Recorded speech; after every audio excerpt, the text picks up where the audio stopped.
Welcome, welcome to the RICOGEDDON After Action Report.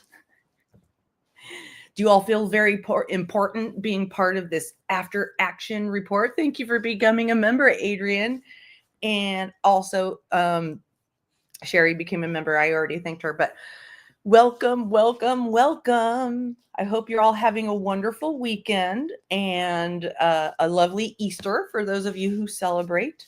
Those of you who celebrate Passover, I hope you had a great Passover. Please remember to hit the thumbs up, but Nightbot, my mod, is going to remind you every once in a while in the chat. And for those of you who haven't been here ever or for a while, I do have memberships now, and that link shall be shared by my mod in the chat. Welcome. Come on in. I think what is a very, very thank you. Yes. Oh my God. Can we please just have a round of applause? I should have that like little thing. No olives. That's what it's all about. It's about me not having to have olives, as you know, because it's all about me, right? It's about how this is all about how this RICO affected me, you guys. I mean, this was about me, right? Just kidding. Hey, barbecue lady. I can't tell you how relieved I was that I wasn't off of my rocker when I saw this.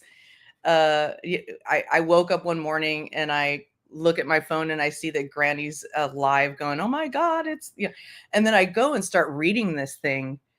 And I was like, holy shit.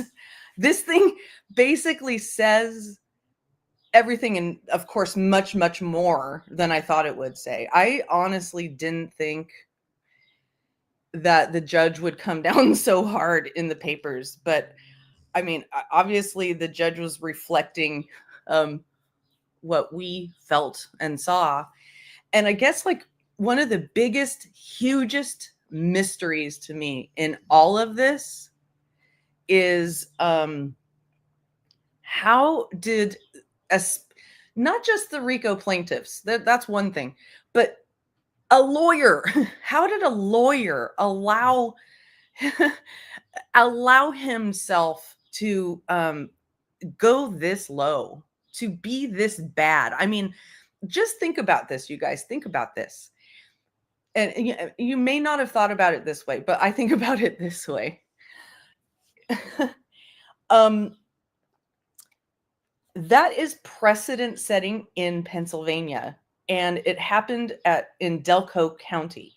Now, the lawyers and the judges and the paralegals, it's a community, and a lot of people know each other. They interact in the courts all the time. So they go against each other. Sometimes they team up with each other, all of that stuff. So they're all talking about this now. They're kind of going around going, hey, did you hear that we had our first anti-SLAPP ruling? Oh, who lost? Lesniak. That's the water cooler talk, or the golf course talk, as it were, right? So that's what's happening at least in my view. I've seen this happen over and over again on the lawyer side of things.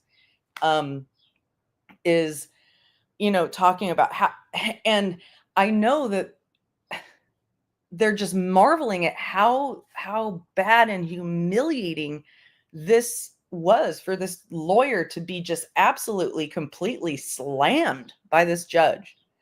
It was really, it was satisfying. And I'm not saying this because I wish ill will on all the plaintiffs, but I do.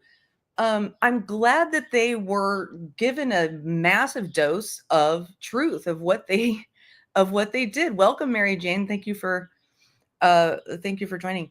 So, I have prepared a video for you guys. it was a bigger endeavor than I thought it was. It's not a long video. It's about 30 minutes, but the yeah, I actually do have, let me look at this. Oh, Lazy with became a member, and Chai, and also Mary Jane. And I already said thank you to Sherry and Adrian. So thank you very, very much for becoming a member. Just so you know, that little green thing in the corner there on the left corner is my Cash App QR code, just to make it easier for you. And but there will also be links flowing in the chat as well. Just another way to support if you would like to. Okay, so I've prepared this video and I think it will entertain you, but excuse me, I hope you'll learn from it. And what you can expect is that, so obviously I'm coming in on this a few days late, right? And most people have poured over the ruling, and Barbecue says that she hasn't even read the whole thing. And if Granny's somewhere listening, I don't think I've been able to say, like, with my voice, congratulations to you as well. I mean, I just felt so relieved for you. So relieved that this didn't have to be dragged out any longer. I mean, like, you know, you see how many other people just get dragged through litigation for so long without a resolution. And sometimes it just, sometimes people just dip out because of, like, I have no more money to spend. But, you know, this was such a huge scam, you guys. And when I show you this video, I just want to encourage you to think about and share in the chat what you might have learned from observing this. And I don't mean, you know, I learned that they're all a bunch of assholes and they're all ugly. You know, we know that a lot of them are assholes and are ugly and all that type of thing. What I mean is, like, did you learn something about the process? And I'm sure that, like, it goes without saying that the people who were directly involved, you know, Granny and Barbecue, have learned a lot. But I mean, people, when, you know, you're interested in this, what did you learn from this? Is there something that, was there an assumption that you had changed through this? You know, what did you get out of this? And not in a, you know, in a way that you could possibly pass on that learning to other people, because that's really what my channel is about. I think I might have, nope. That's kind of what my channel is about. You know, we repeat what we don't repair. And that's why I called this After Action Report. It's kind of it's a corporate thing. It's also a, I made it kind of militaristic. I'm being campy. Welcome in, everybody. Thanks for being here. I'm being a little bit campy. I'm not trying to, yeah, stand up for yourself. That's a good one. And look at your state anti-SLAPP laws. Yeah, that's a big one, because, you know, you don't want to just rush into a lawsuit if you think you want to sue someone for defamation. And this is what they were doing. Welcome, Leo the Lioness. That's what they were doing. They were suing for defamation and harassment, but they were trying to get criminal charges by claiming there was a RICO or a racketeering organization. And I don't know who pitched this idea. I don't know who pitched this idea to them that they could do this, but obviously Lesniak allowed them to believe that this could be successful, or he wouldn't have gone through with it, unless, you know, there's just something I don't know about it. Well, I'm going to start playing this video, and I'll explain to you. It'll become clear. But since I'm coming in late to the reaction, I didn't just like make a video where I'm not going to just read through the ruling. A bunch of you have already, you know, seen it. Read a bunch of channels have already read through it. What I've done is I've tried to kind of show the not the timeline, but more of like the rolling out of this massive RICOGEDDON. The way this was completely, it felt very, very, when you look back on it, it feels very orchestrated. It felt very like there was definitely, they went into this thinking we're going to get criminal charges on the Proudfoots, especially Chris. That's what they wanted. And I had not watched the E's first reading of the RICO, and I tried to watch their interview with Lesniak, but they put it in members only, and I didn't want to join. So, but I hadn't watched that first one, and I was like, wow. And their rhetoric and the way they talk about this really changed over the course of the 3 times that they went live.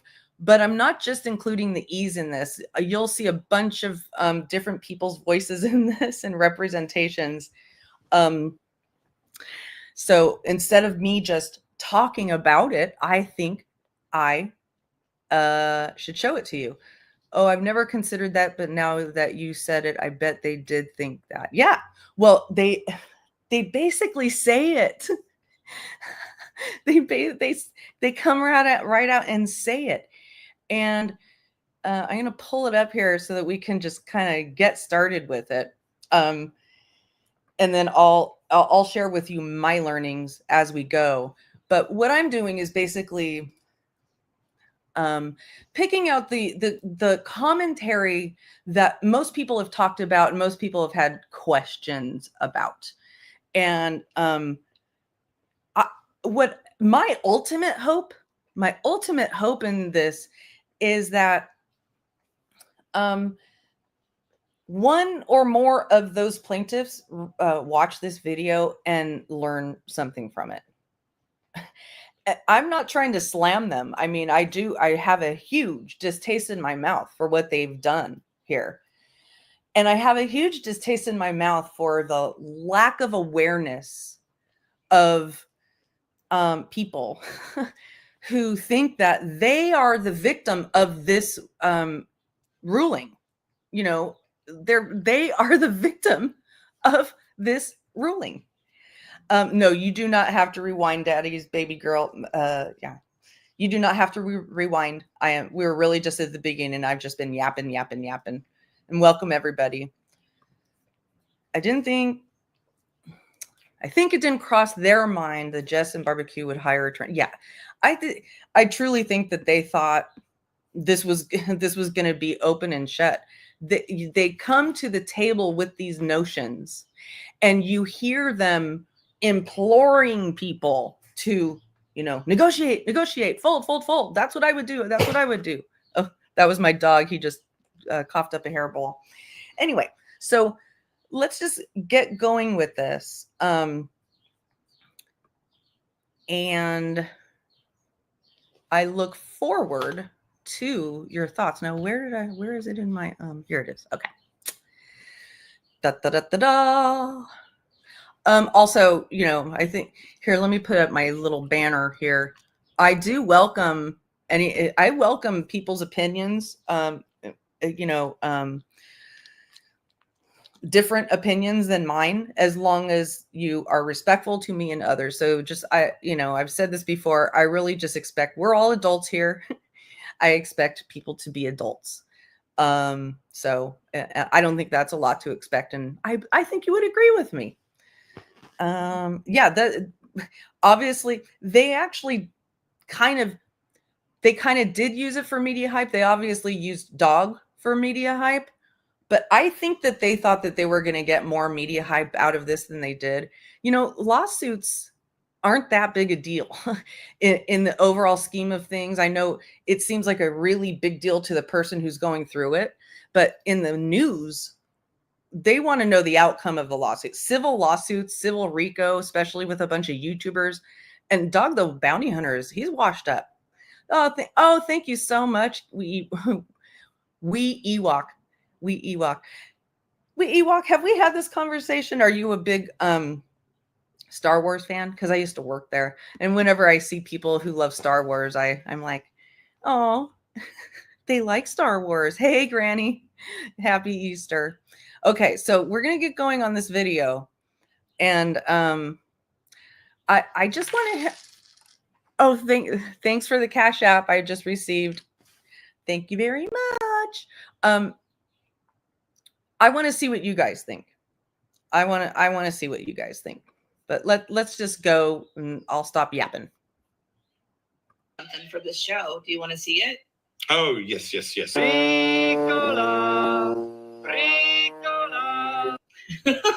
So that. So. Hey, First off, like, that was kind of weird. Making a Ricola joke out of this, like Ricola, that was their joke, right? So it's kind of na na na na na na. We are we're suing you for Rico, neener. That's how it felt to me, right? And even though the E's do seem like good, decent people, it feels like there's a mean streak in them that wants to come out that's just being held back. You know what I mean? It's like being held back, but they want to let loose with it more. So let's just keep watching. Says you are not approved or accepted to receive your packet. Just accept reality. The guy that pulls the case over, his name is Dog, the bounty hunter. So you'll see what happens is that we kind of go through the flow of how things started and the smack talk that was said before, during, and after. And then I'm juxtaposing the smack talk and all the stuff that a lot of the stuff that they said with the actual ruling and how it corrects them. And it blows my mind as I hear some reactions to this that they're not going to learn a damn thing. And they may not learn it until they have to, pay out some money. I mean, until it really hits their pocket. So, why fun? I don't know why it's funny. I truly think that these people, they're good for. I actually saw a tweet from the E's saying, "We love you, Hong," and this was just the other day. And I'm thinking, oh, thank you so much for the gifted memberships, and thanks for the people joining. She said, "We love you, Hong," and I'm like, what? I don't get it. What is the connection there? And also, I don't know if this is true or not, but I know this is running around the streets. This rumor is running around the streets that maybe the E's are blood related or somehow familially related to whatchamacallit, Nick. And they've been asked that question directly and they have not answered. Yeah. So anyway, we'll just keep going. But I feel like this kind of meanness coming out of them, and they really, I feel like they thought that they were helping people get something over. And I think they actually thought that this would get the Proudfoots criminally charged. I think they think that the Proudfoots are so guilty that they deserve to get whatever's coming to them. And that's like the mindset that I see a lot around here is, hey, I've decided you're guilty, so I'm going to do whatever I can. Welcome, Red Flats, to Drogon's fire. So I really think they were gunning for the Proud Feet, and I think they're kind of stunned at how wrong they are. But let's just keep going. Listen, I'm going to hunt these people down. I really have to say. So you see here in the beginning that in the beginning it was all about, dogs coming and I'm going to hunt you down. And then we're going to hear a few clips here of Seth being like, they're the boogeyman. They're bad. They aren't looking. They went on vacation. They did all this stuff. They're out here intentionally painting a picture about the Proudfoots that makes them look really, really guilty. And this was like a sustained campaign, not just by Seth and Tony for a while, but by the other parts of the green team, and especially, of course, Nick and Hong, until Nick got silenced by his own doing, obviously. That she never loved her son. And on top of that, Welcome, I have Teddy. the DCS reports that I've written that I have literally. So we may have talked about this before, of course, Omi, but this is my video that I made, so I get to stop it whenever I want. So did you notice that? Did you notice how he almost said, I literally writ, and then he stopped himself?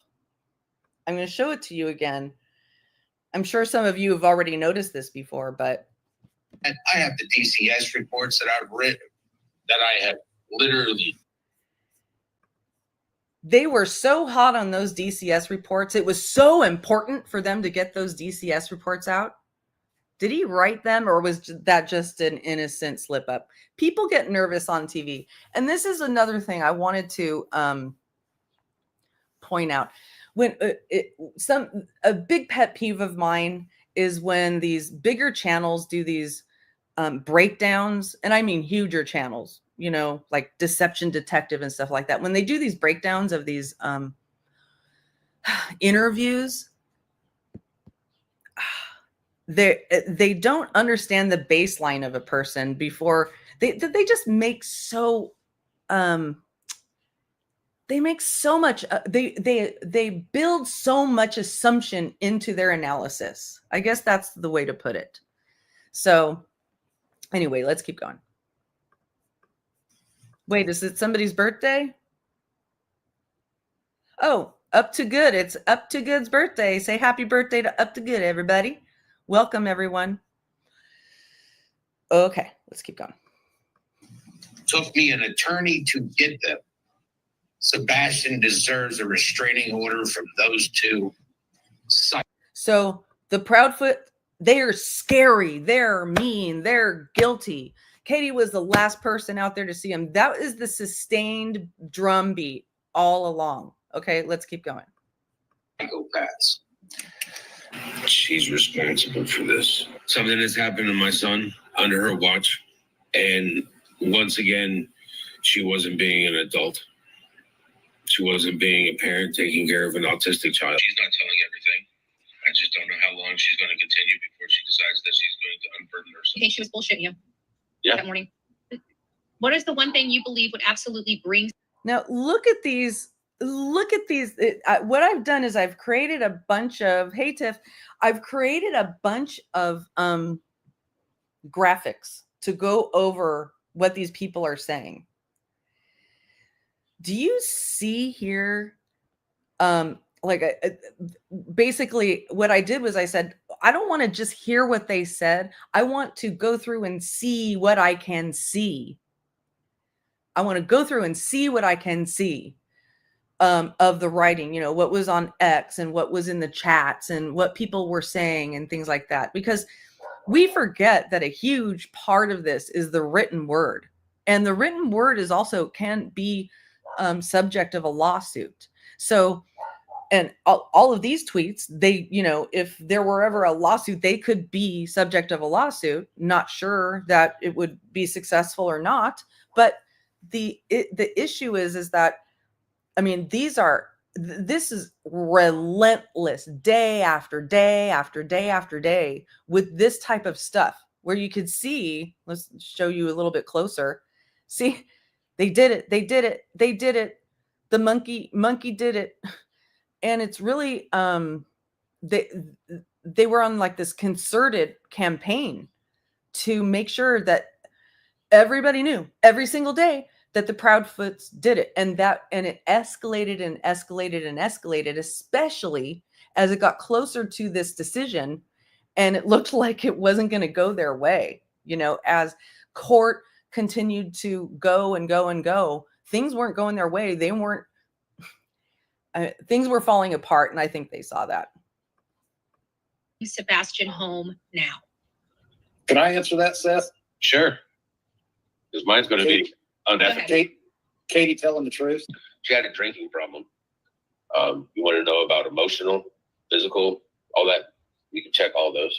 Knowing that there's 2 other people that were responsible for him, it seems that they're having the fucking grandest time of their goddamn fucking life. Well, I hope I appreciate that, SF. And I know this has probably been a lot for you too. So, you know, I've always appreciated your input as well. Thank you so much for the gifted membership, Sane Outlaw. Thank you so much.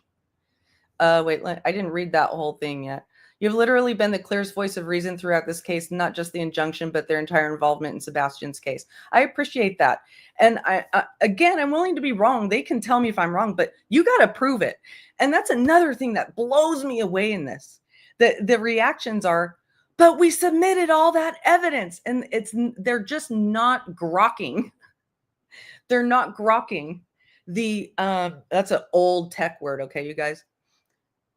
They're not grokking why they lost. And do they care? Do they care? Like, are they going to learn from this? There's no way to. I know a lot of people say that I'm smart. How do you guys think I got smart? It was because I actually made mistakes and then I learned from it.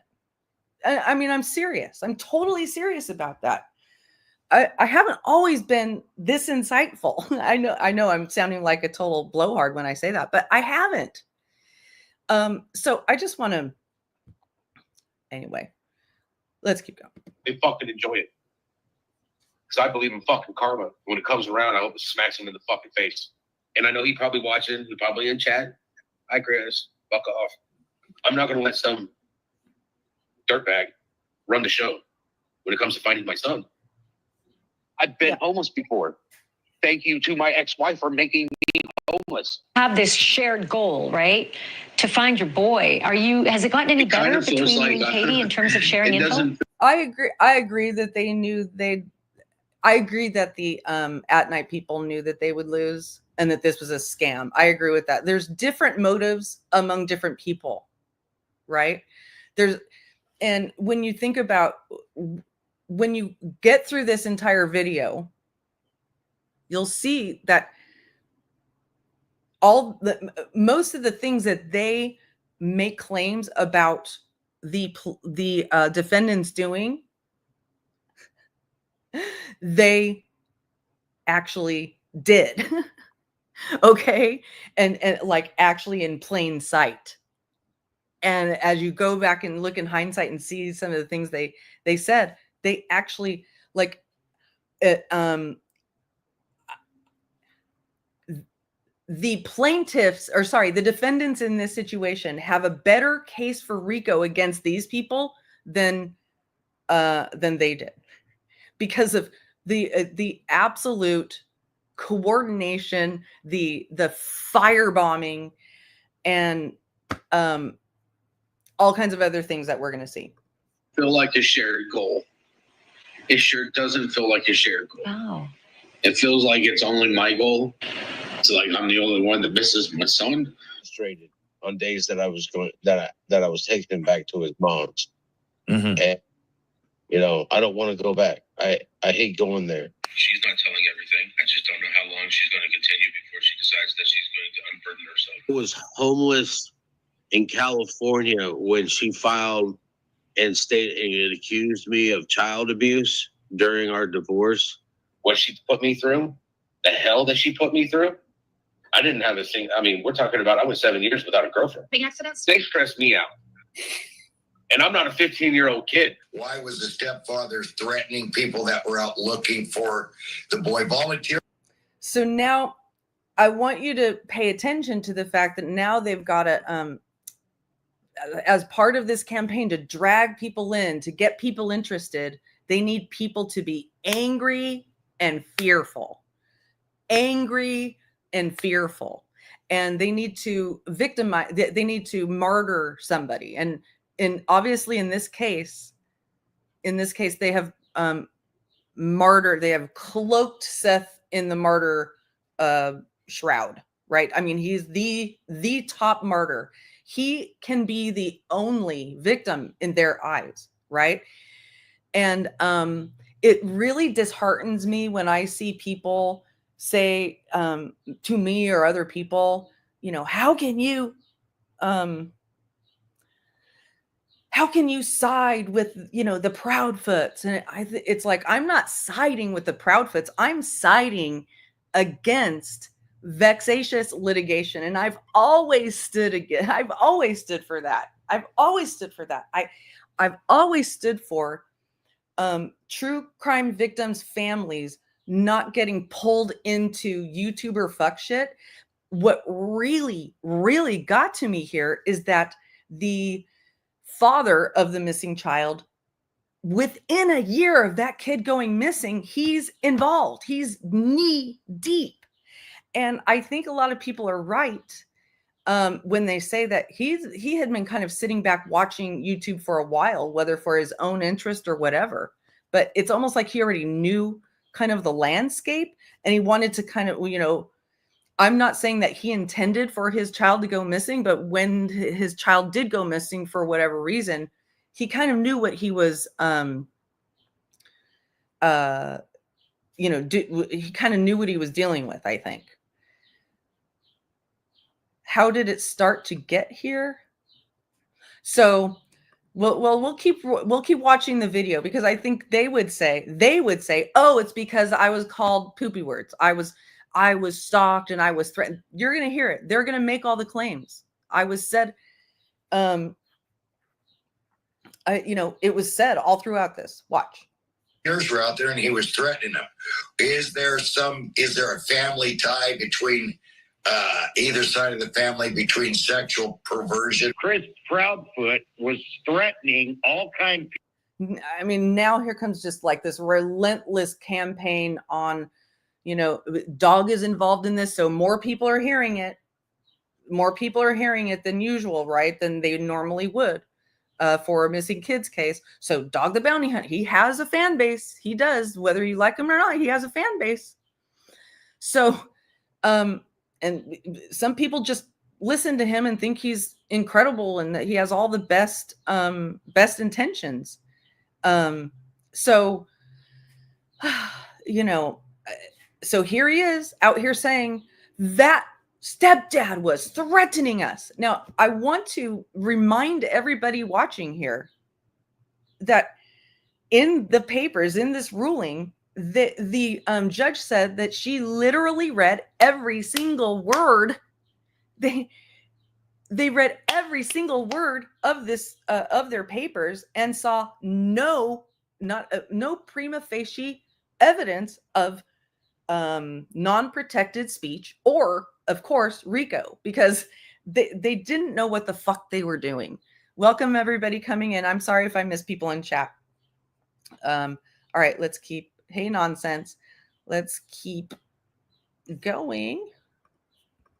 People that they should go home. Why are they there?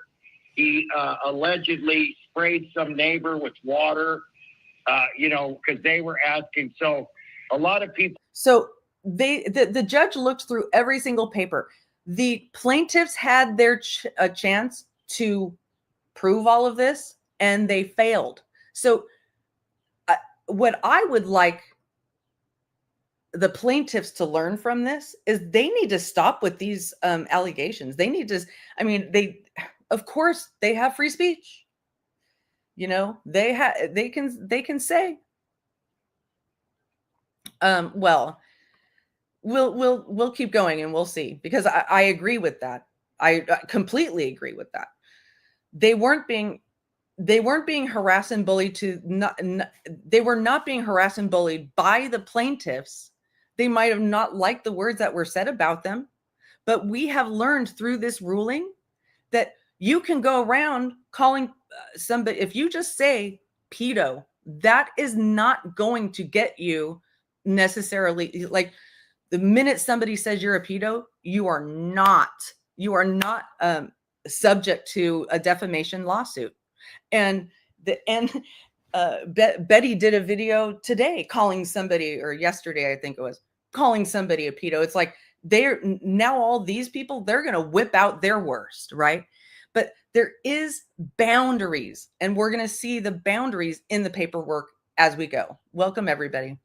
Well, let's say tried to, help and volunteer, but Proudfoot and his cronies, or maybe by himself, was threatening them, stopping them. I should be able to come on my channel and talk about what I want to talk about without having other people, putting you down about it. Like, Dog is mad. As Dog chases down leads, it turns into an interesting series of unfortunate events. Leads are getting chased because who is sending death threats? And there are even more ridiculous, outlandish threats. You're literally no better than the Jake Pattersons of the world. Look at this. I show this clip a few different times. Hong posted this. It's Dog throwing heads of people he considers to be murderers or criminals, obviously murderers, into the trash. And next up is the Chris Wattses of the world, the monsters, the Rex Heuermans of the world, because so actively dehumanizing, villainizing. Again, I'm not saying that I'm 100% sure that the Proudfoots weren't involved in whatever has happened to Sebastian, but nobody deserves this. Nobody. But they go around saying that Seth is the victim. And that's what really bothers me, because he initiated this in terms of the lawsuit and the participation with these people. This feels like almost like, oh, my son went missing. This is a good way to get back at her. I mean, he clearly is just hasn't gotten over that marriage and that divorce. And whenever he's interviewing now, you can tell. Yeah, exactly. Exactly. You can tell that now he's trying to hold back when he, goes into a chat or when he, is on a panel, but he wants to unleash. And part of growing up and maturing is learning to have restraint and knowing that it's not always a good thing to do. Another thing I think that the plaintiffs need to get a huge education in is that they don't seem to understand the difference between what it means to be a public figure or a limited public figure. They don't understand it. So they don't understand that when you become a limited public figure and you put yourself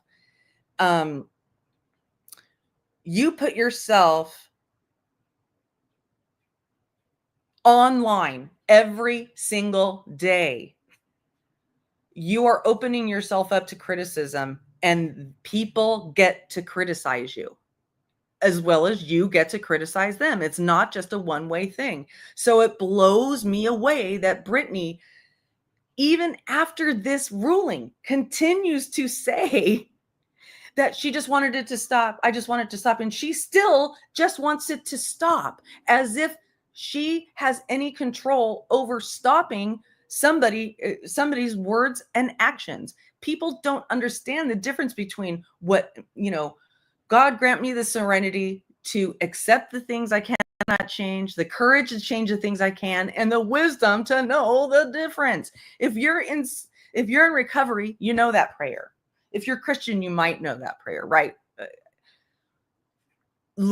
Have some intellectual curiosity about what that prayer means. You have to understand that There are certain things that you cannot change and you cannot make people do. So it cracks me up when people say something like, and I know people say this a lot as just a turn of phrase, but some people, when they say this, they mean it. They say, get my name out of your mouth.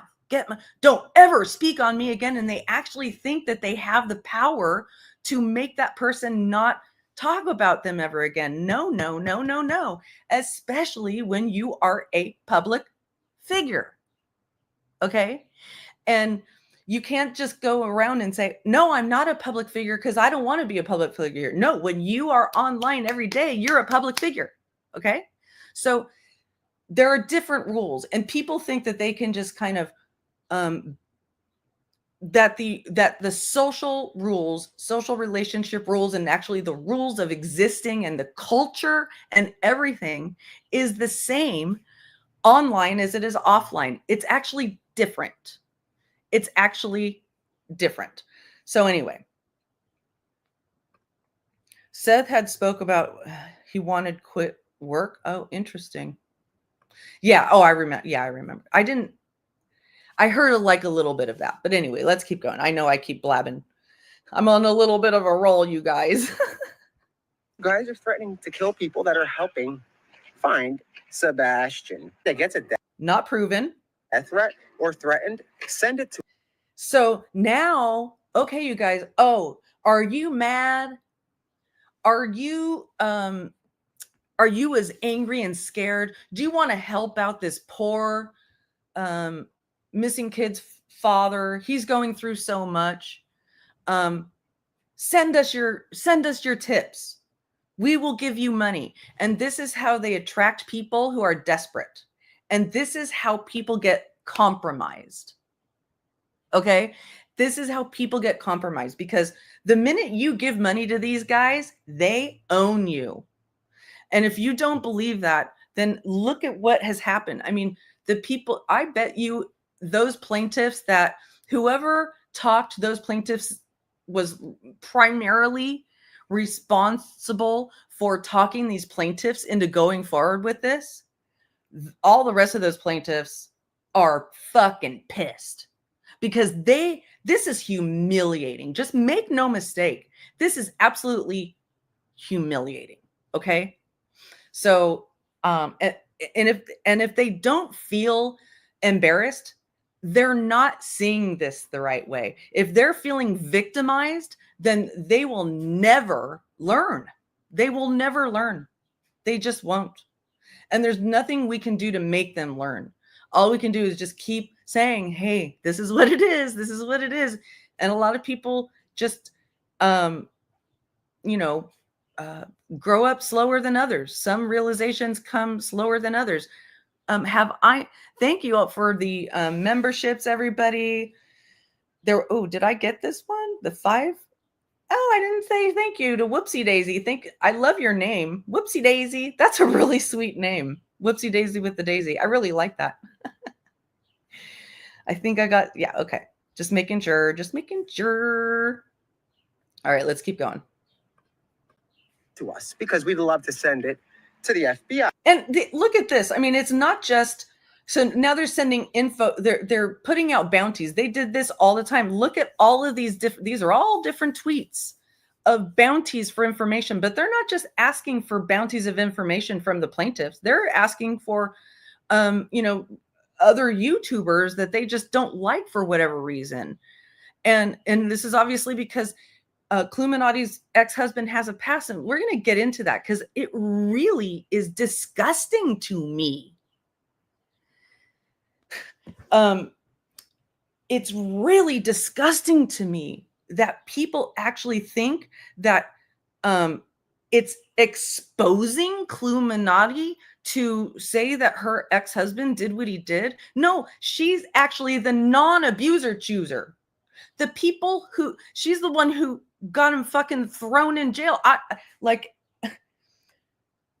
was abused as a kid like that. My mom didn't know it. I know my mom would have done something, but that's the kind of man that's a man. That's a man. Okay. So I want you to understand, like, when I speak on these things, it's not that I'm wholesale endorsing every single thing a person does or says. Not Granny, not barbecue, anybody, not nonsense, nobody. I'm not wholesale agreeing with them. But there's one thing I want people to start thinking about and disabusing themselves of, and that is the perfect victim, victim fallacy. Okay, people want a victim to be never have done ever done anything bad in their life so that they can actually feel bad for them, right? But sorry, but that is a completely, by the way, I wrote the Light on Money, let's own you. I wrote that. All the tweets are theirs. Okay. So, we'll get back. I need to just keep going. I keep blabbing, but perfect victim fallacy. Disabuse yourself of the notion that in order for you to feel sympathy for something that has been done to somebody, that they need to be a fucking perfect human being. No. You know, like I'll give you an example. I kind of feel sorry for Donna Adelson right now, even though she's a horrible person and she helped get her son-in-law murdered. I feel bad that she's so old and she's in prison. Does that make sense? I feel bad for that piece of it. But I don't feel bad for, she's getting what she deserves. But we need to be much more nuanced and not black and white thinking about, well, you deserve that. So, people have exploited other people's traumas because they think they deserve it or they think it exposes them. No.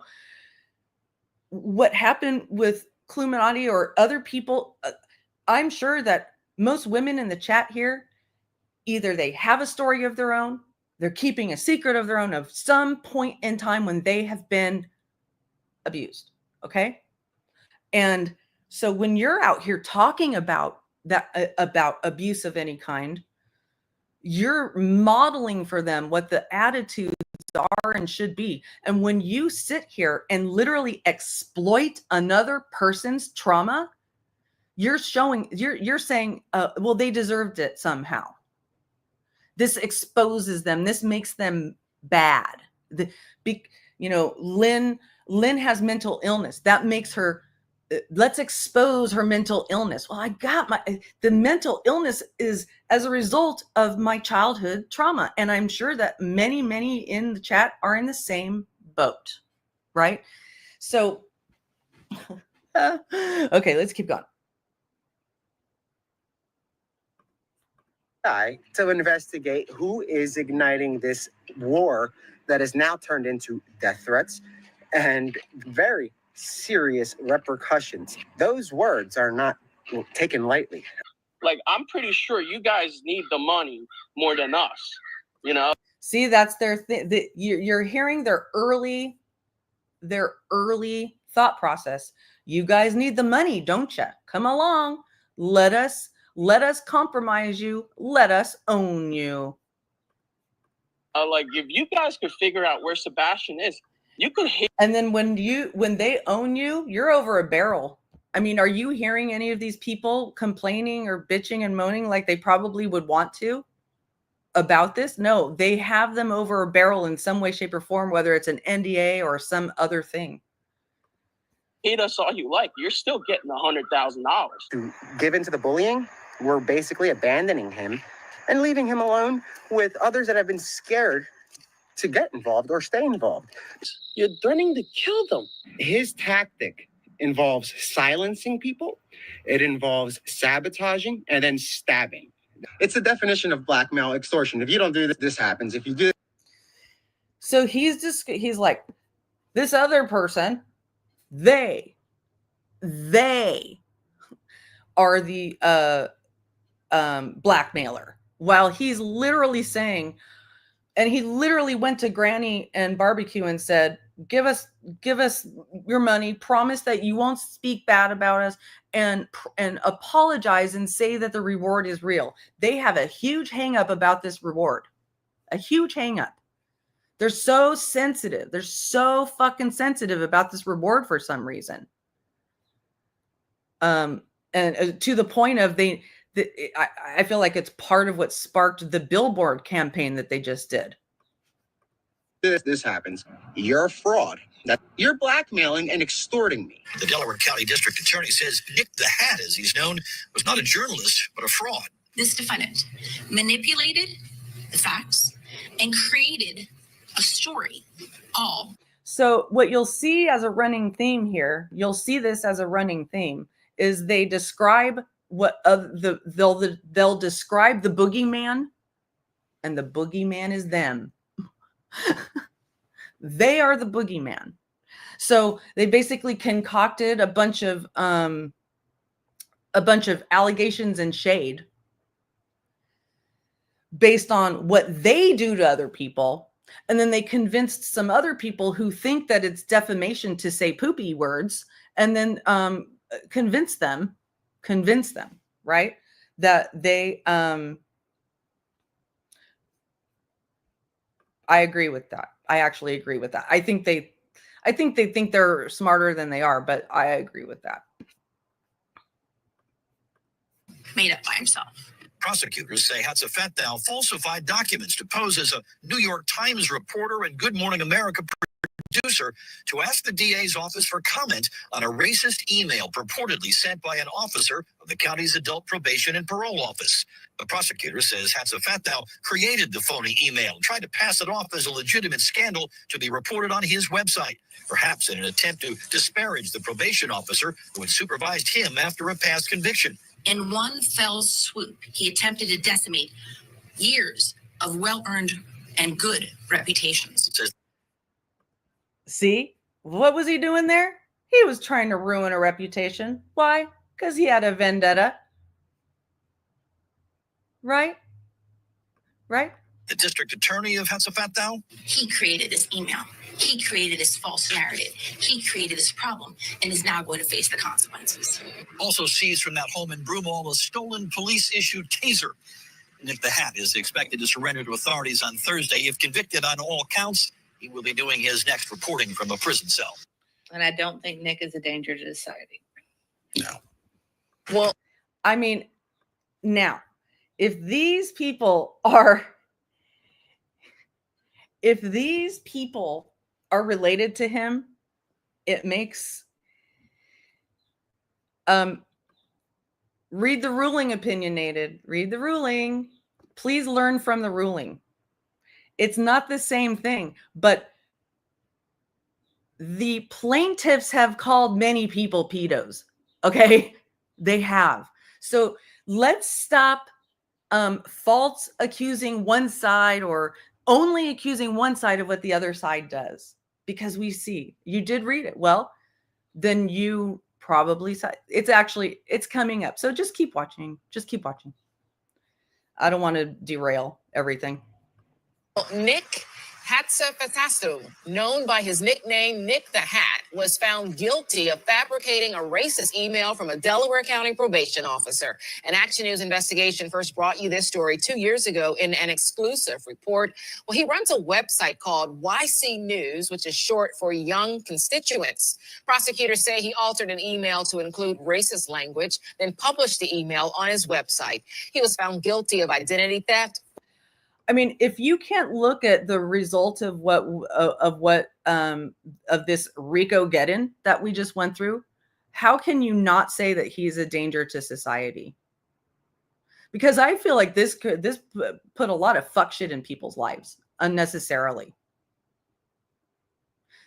The claims were without merit. Okay, that is why they didn't win.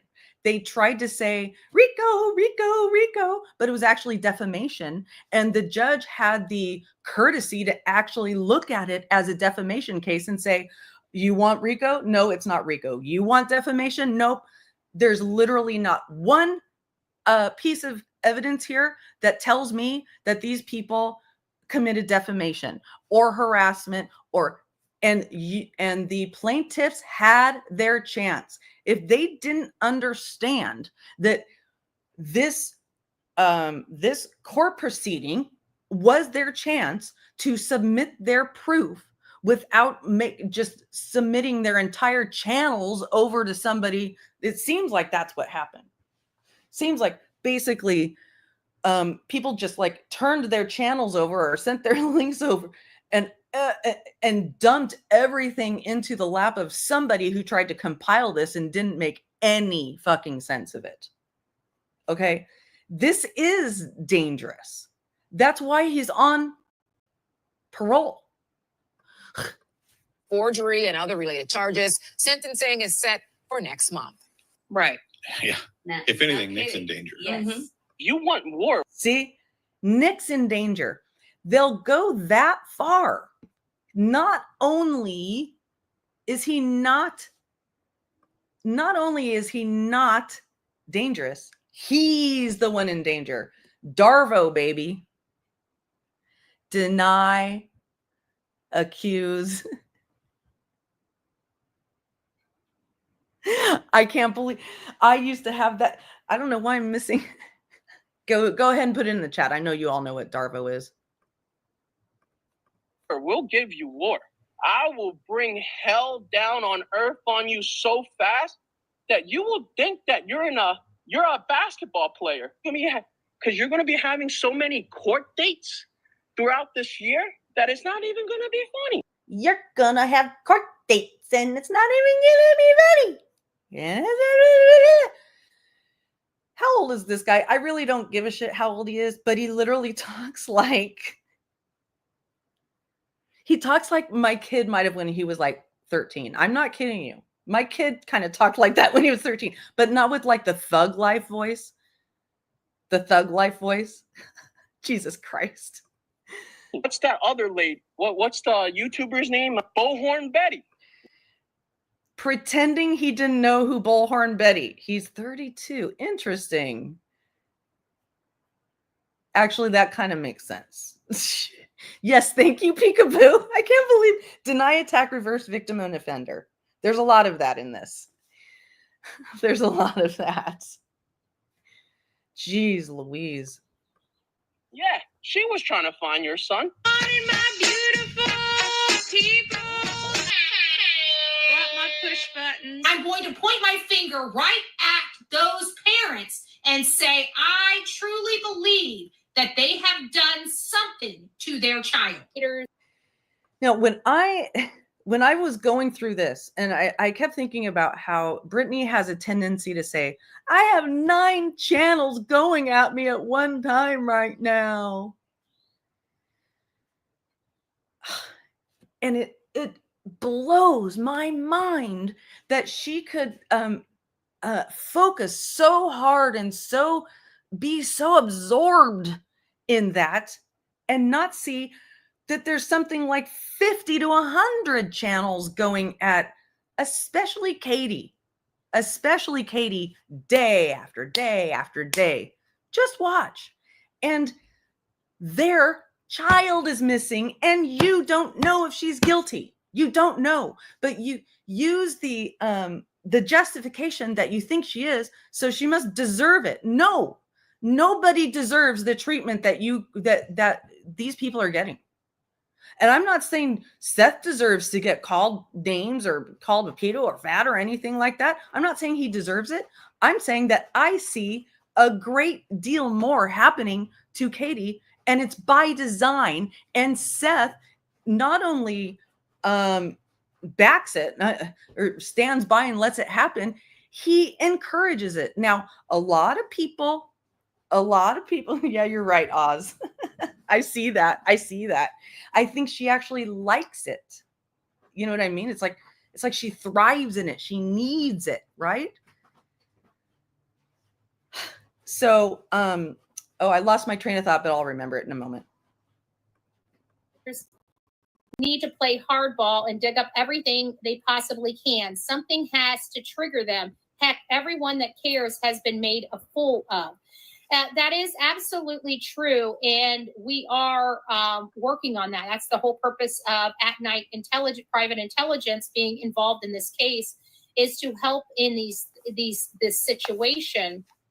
So I'm going to say that might be a triggering effect because I put R. Rogers on that pickle bag as part of my thumbnail.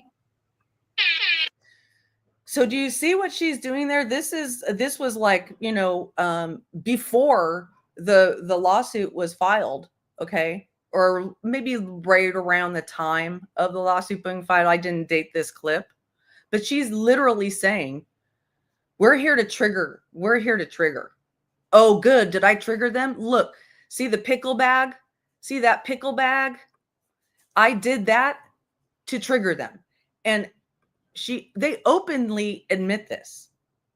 I have a filter, hell of a live. I have a filter on. It's not a very flattering filter. It's called comic something, comic color, comic blue or something like that.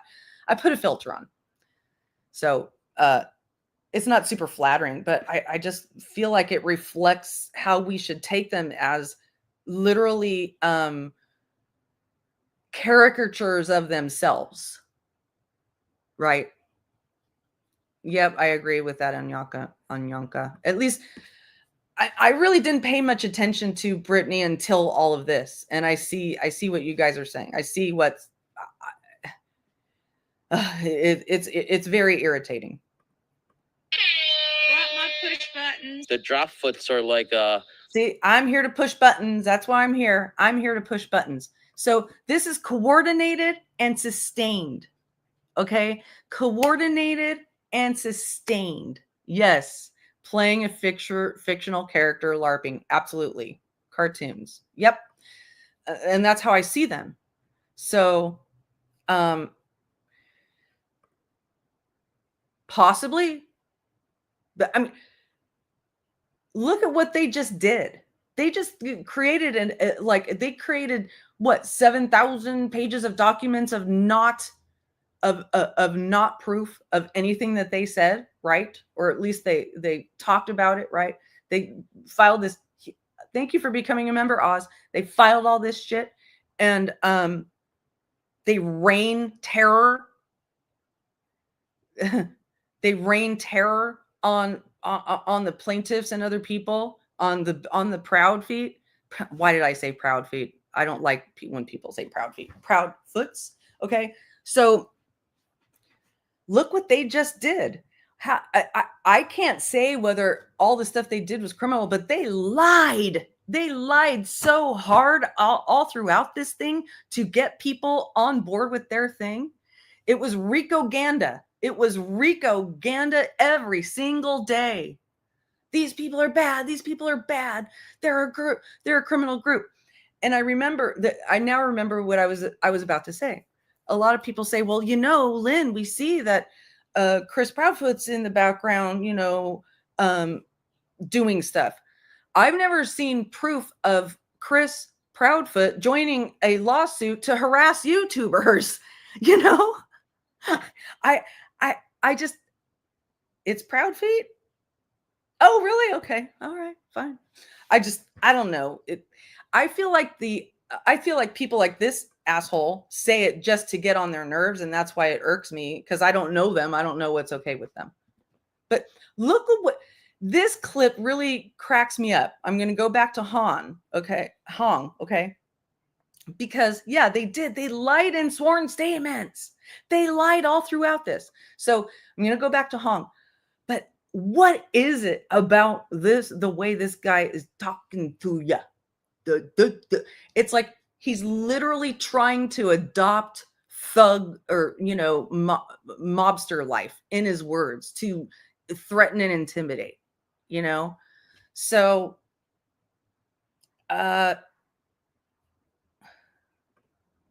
did you hear him tell Seth, yeah, that's not cool? And guess what he did, though, Opinionated? Guess what he did? He apologized. I have literally never heard Seth apologize for anything. And he's been fucking vile. Did Seth ever apologize for sitting up on a platform, on Brittany's panel for at least 2 to 3 hours, just being disgusting with Sebastian's face. And this is within months of him being missing. Did he ever apologize for that? Because he owes his kid an apology for that. Or, you know, there's all kinds of things that Seth could apologize for that he never has. And I've seen, and Chris, he went on that rant and then he's like, I'm sorry, you guys, that was wrong. I shouldn't have said those things. That's a grown-up. That's a grown-up recognizing his responsibility. He took accountability. Do you understand what accountability is? It says accountability means, you know what? It's going to kind of suck to say this, but I got to say it. I was wrong. I shouldn't have done that. Thank you for becoming a member. Emily Pickles. Who have I missed here? Emily Pickles, T. Marie. Oh, T. Marie, I don't think I saw that earlier. Thank you so much for the 10 gifted memberships. Let me see if I've missed anything else here. I got thank you, gosh, thank you all so much. I'm really glad you're here. Okay, let's keep going. I don't even, he apologized for that rant. That's what I heard, but I'm not here. Look, I'm not here to be, I'm not Chris Proudfoot's lawyer. I'm not his mommy. I don't answer for Chris Proudfoot, okay? I'm just talking about what I see. And I see a vastly different character in Seth than I do in, yeah. In many ways, they have. I agree. So let's just keep going. Not going to get derailed. Drop my push button. The drop foots are like a catfish in a pond. But when they leave wherever their little county is at, they turn into a shrimp, a little punk shrimp. You know, like he changes his entire way of speaking to where he's only speaking with his mouth, a punk shrimp, and it's like he's trying to be like, I don't know, Joe Pesci? Joe Pesci?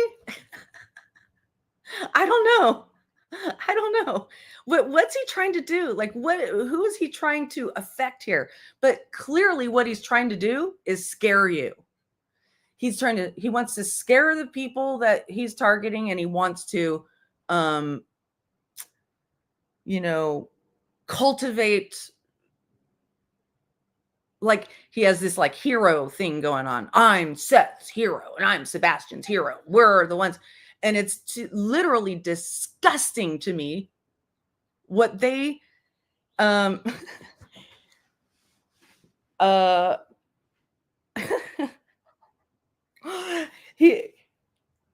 sorry, I lost my train of thought because somebody chatted something really funny. like the poppy strips, like you get on like the, what was it? The $12.99. Was it Red Lobster special that they went bankrupt about? That's what's going to happen if this keeps going on. The ball is not on your court at this time, buddy. Like, you should figure. And that's the fun. That's what's so funny. Yes, you're right. He is trying to. I noticed that he keeps looking at Nick. It's like, well, in this clip, he's looking over at Nick, and he keeps like looking over and laughing at the next thing he says. Hey, Doxy, nice to see you. He keeps looking over and laughing, you know, like, oh, look at this next line I'm coming up with. Look, I'm going to put on my Joe Pesci voice, or I'm going to be Al Pacino, or, you know, Robert De Niro. And he really thinks he's fucking hilarious.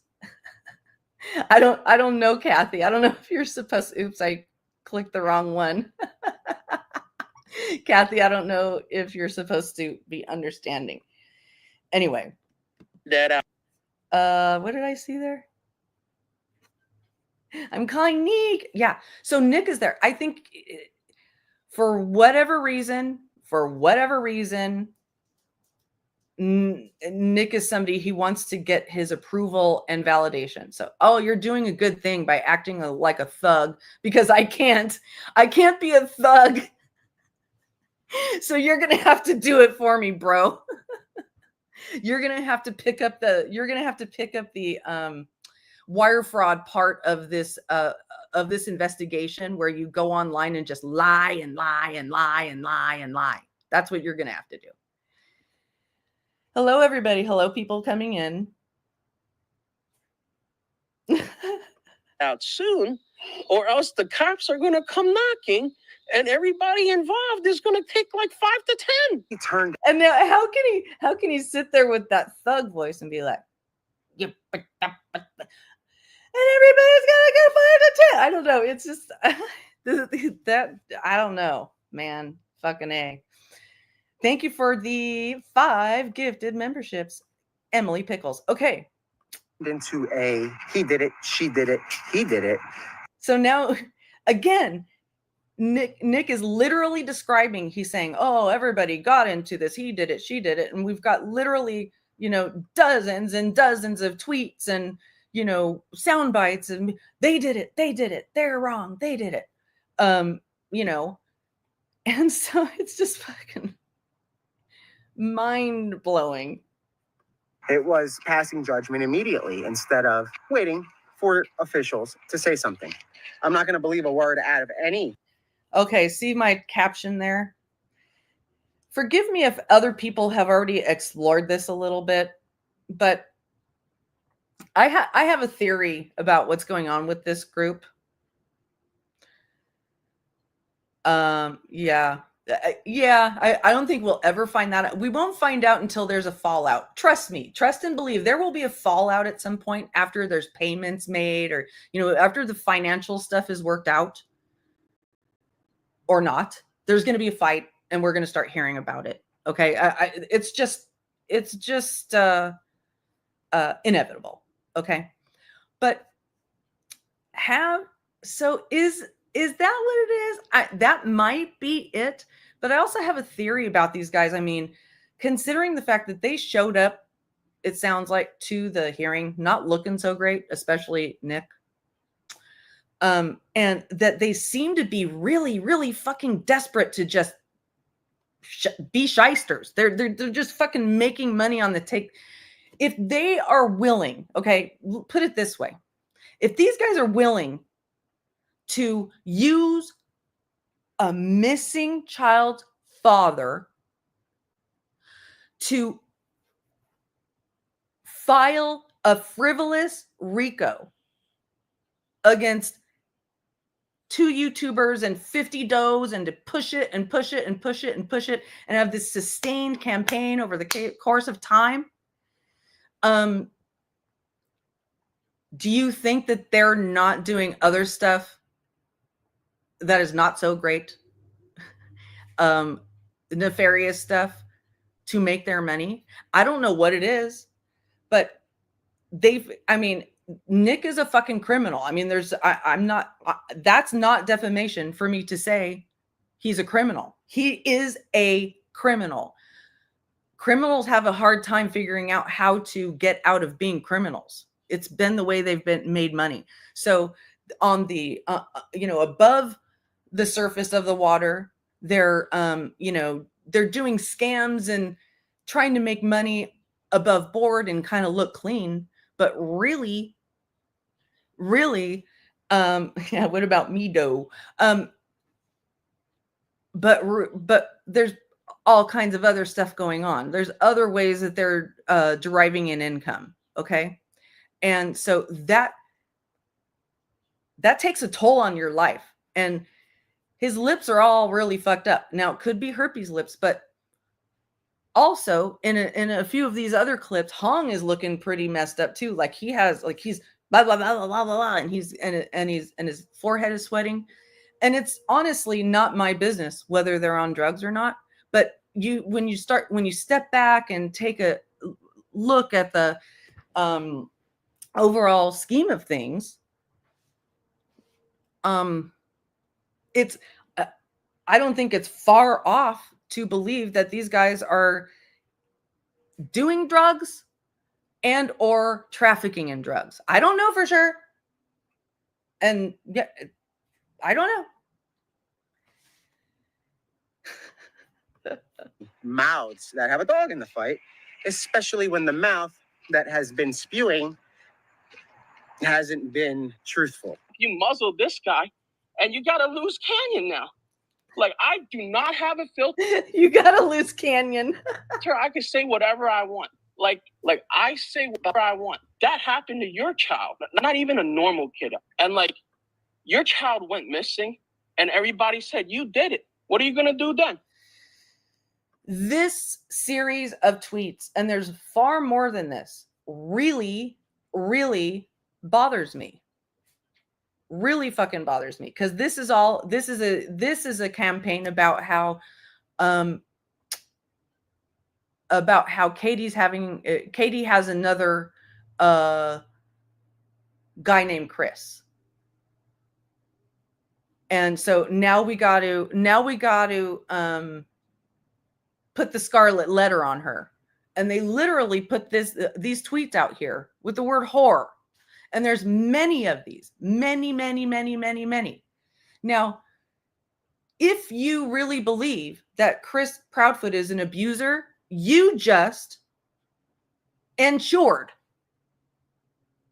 that she would get something because of this, whether it's true or not. And they don't fucking care. Okay? So when you... it really, really bothers me when people just go blah, blah, blah, blah, blah, and say shit about people without thinking about how it could affect them, how it could affect those people. And they don't really, I know a lot of people don't care. A lot of people, they just don't think about it. He got a temporary, oh no, I think he did. He might be in the chat. He was in chat earlier. I think he got one for 6 months. I'm not sure. I don't have the facts on that, so I don't want to just speak out of turn. Like that, I know you can't sleep at night because you know what happened. Like, come on. Like, what is it? They're proud enough to pull a crime and think they could get away with it? That's not true. Like, you probably did it yourself. Or the step parents to me are acting more like a Chris Watts than any other thing. At least I was actually kind of hopeful that this is where things were going, because Rico, you ever find... Okay, so now that they've convinced everybody, and clearly they did, they've convinced everybody that there's that this missing child's father really needs your help, or getting not only finding his son, but also getting the Proudfoots. Well, here we come to save the day. Here we come to the heroes flying in on their capes. Hi, Lip Locked. I liked your message to AtNight. Thank you for doing that video. Stay safe. Did I do something that has put me in danger? Am I missing something? Or are you leaving? Are you going good night? Sorry. Anyway, let's keep going. Look. Okay. So this is no idea watcher about the China companies. Anyway, this is a common part of, emotionally tying people to you. You're a victim. Now I'm going to save you. I'm going to save you. And I'm definitely going to save you.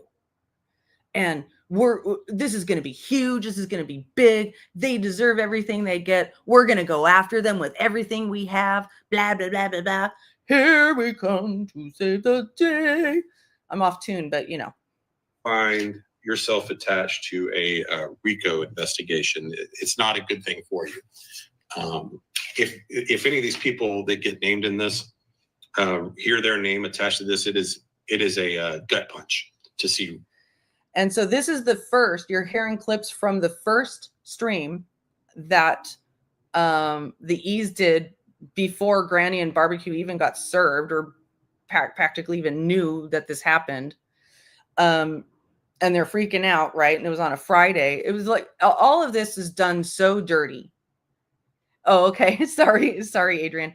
This was just every bit of this was done for the dirt.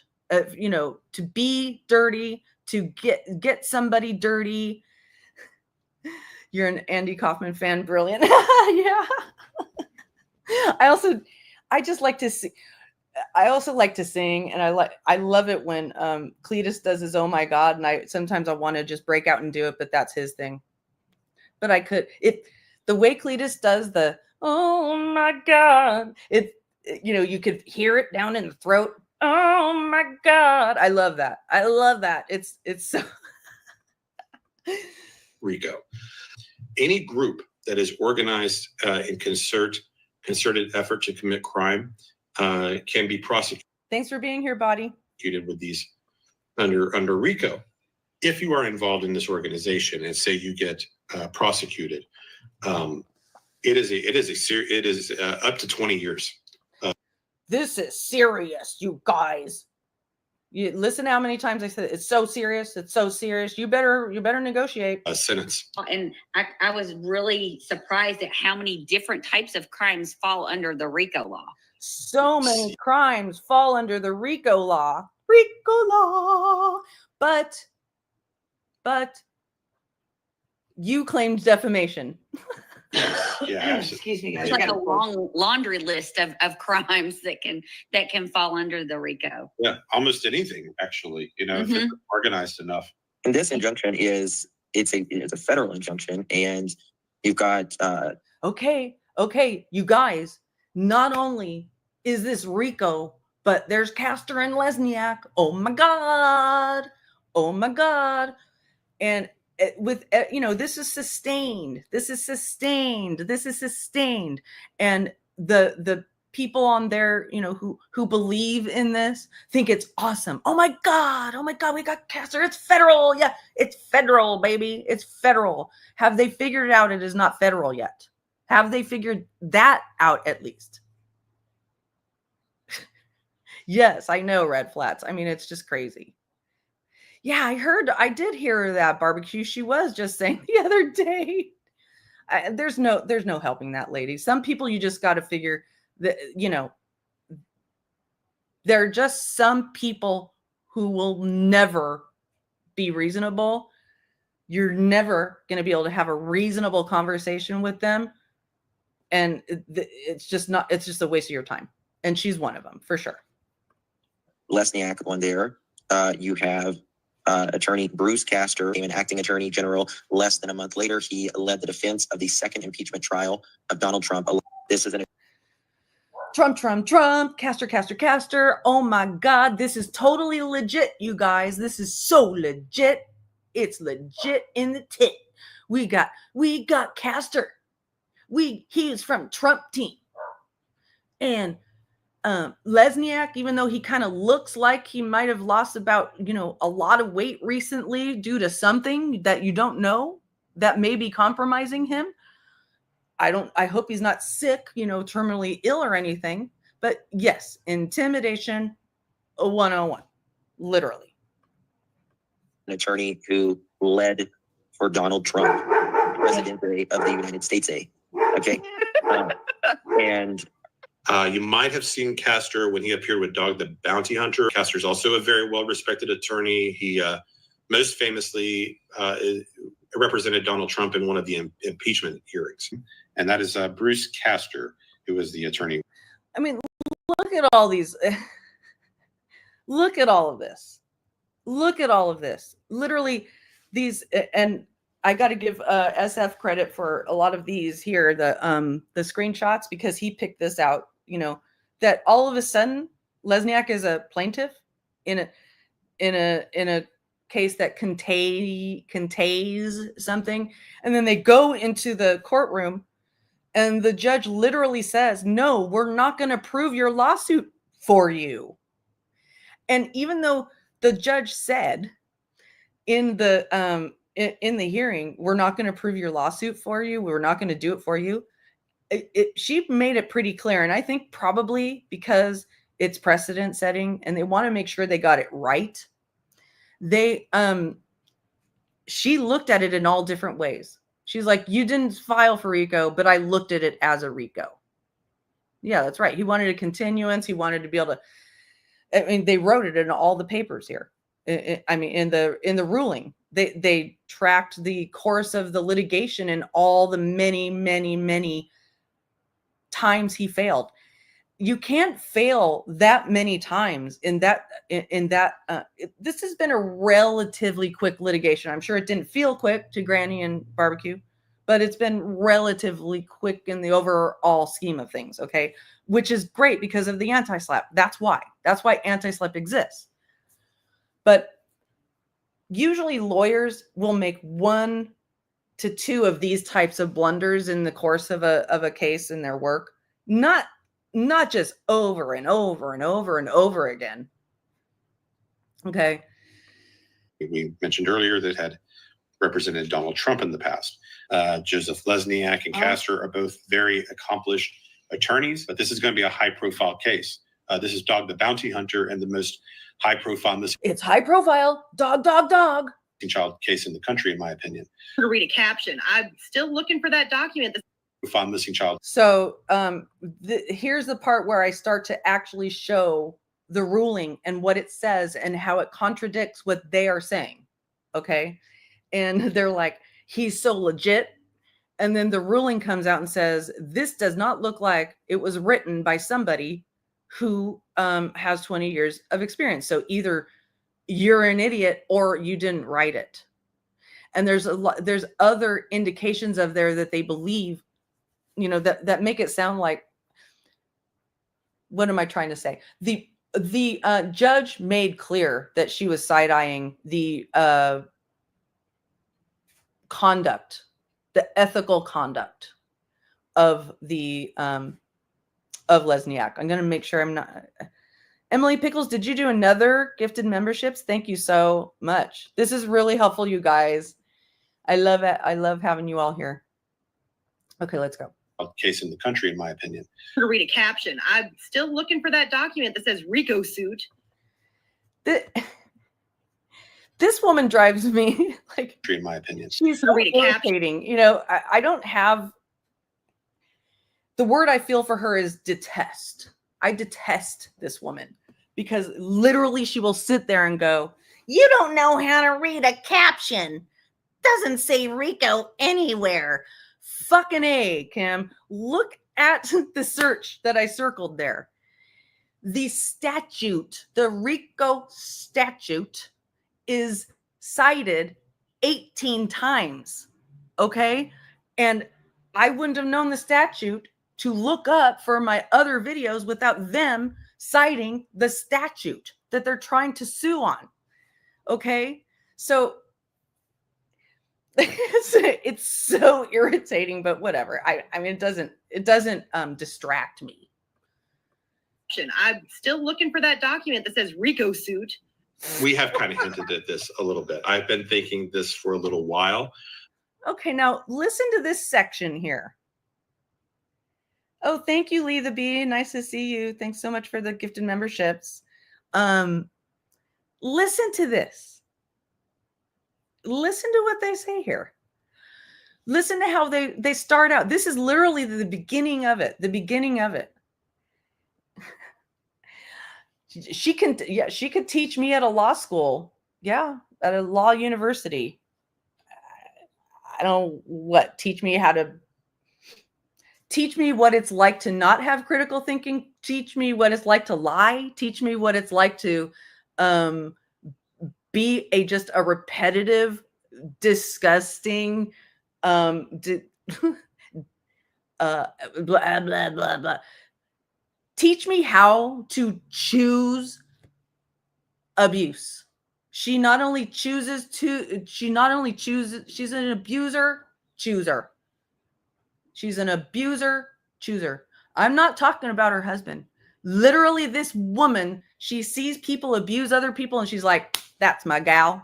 And then she pretends that she's super like all worked up about whoever else was abuse. I mean, I don't know how either of them live with each other, to be honest. I'll be straight up honest. So listen to how they start. This is the very beginning of their first stream. And they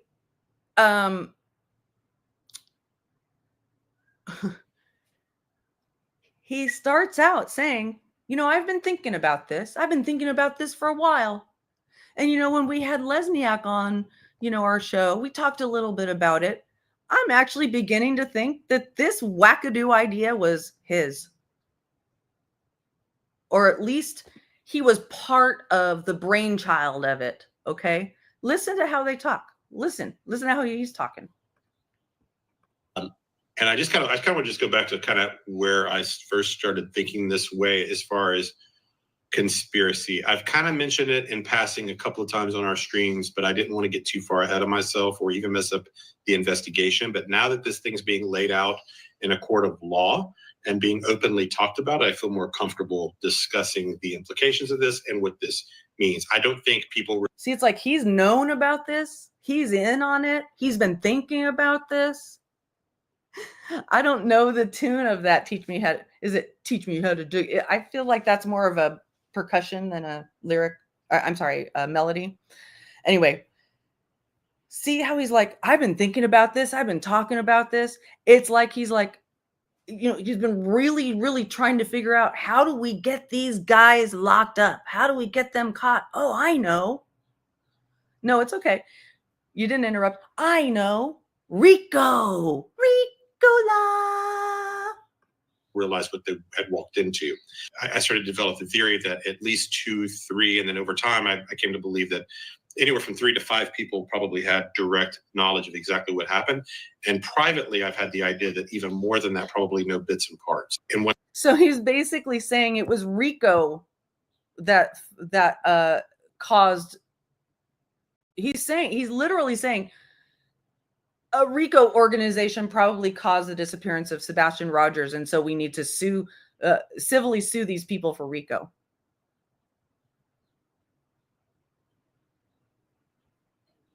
You know,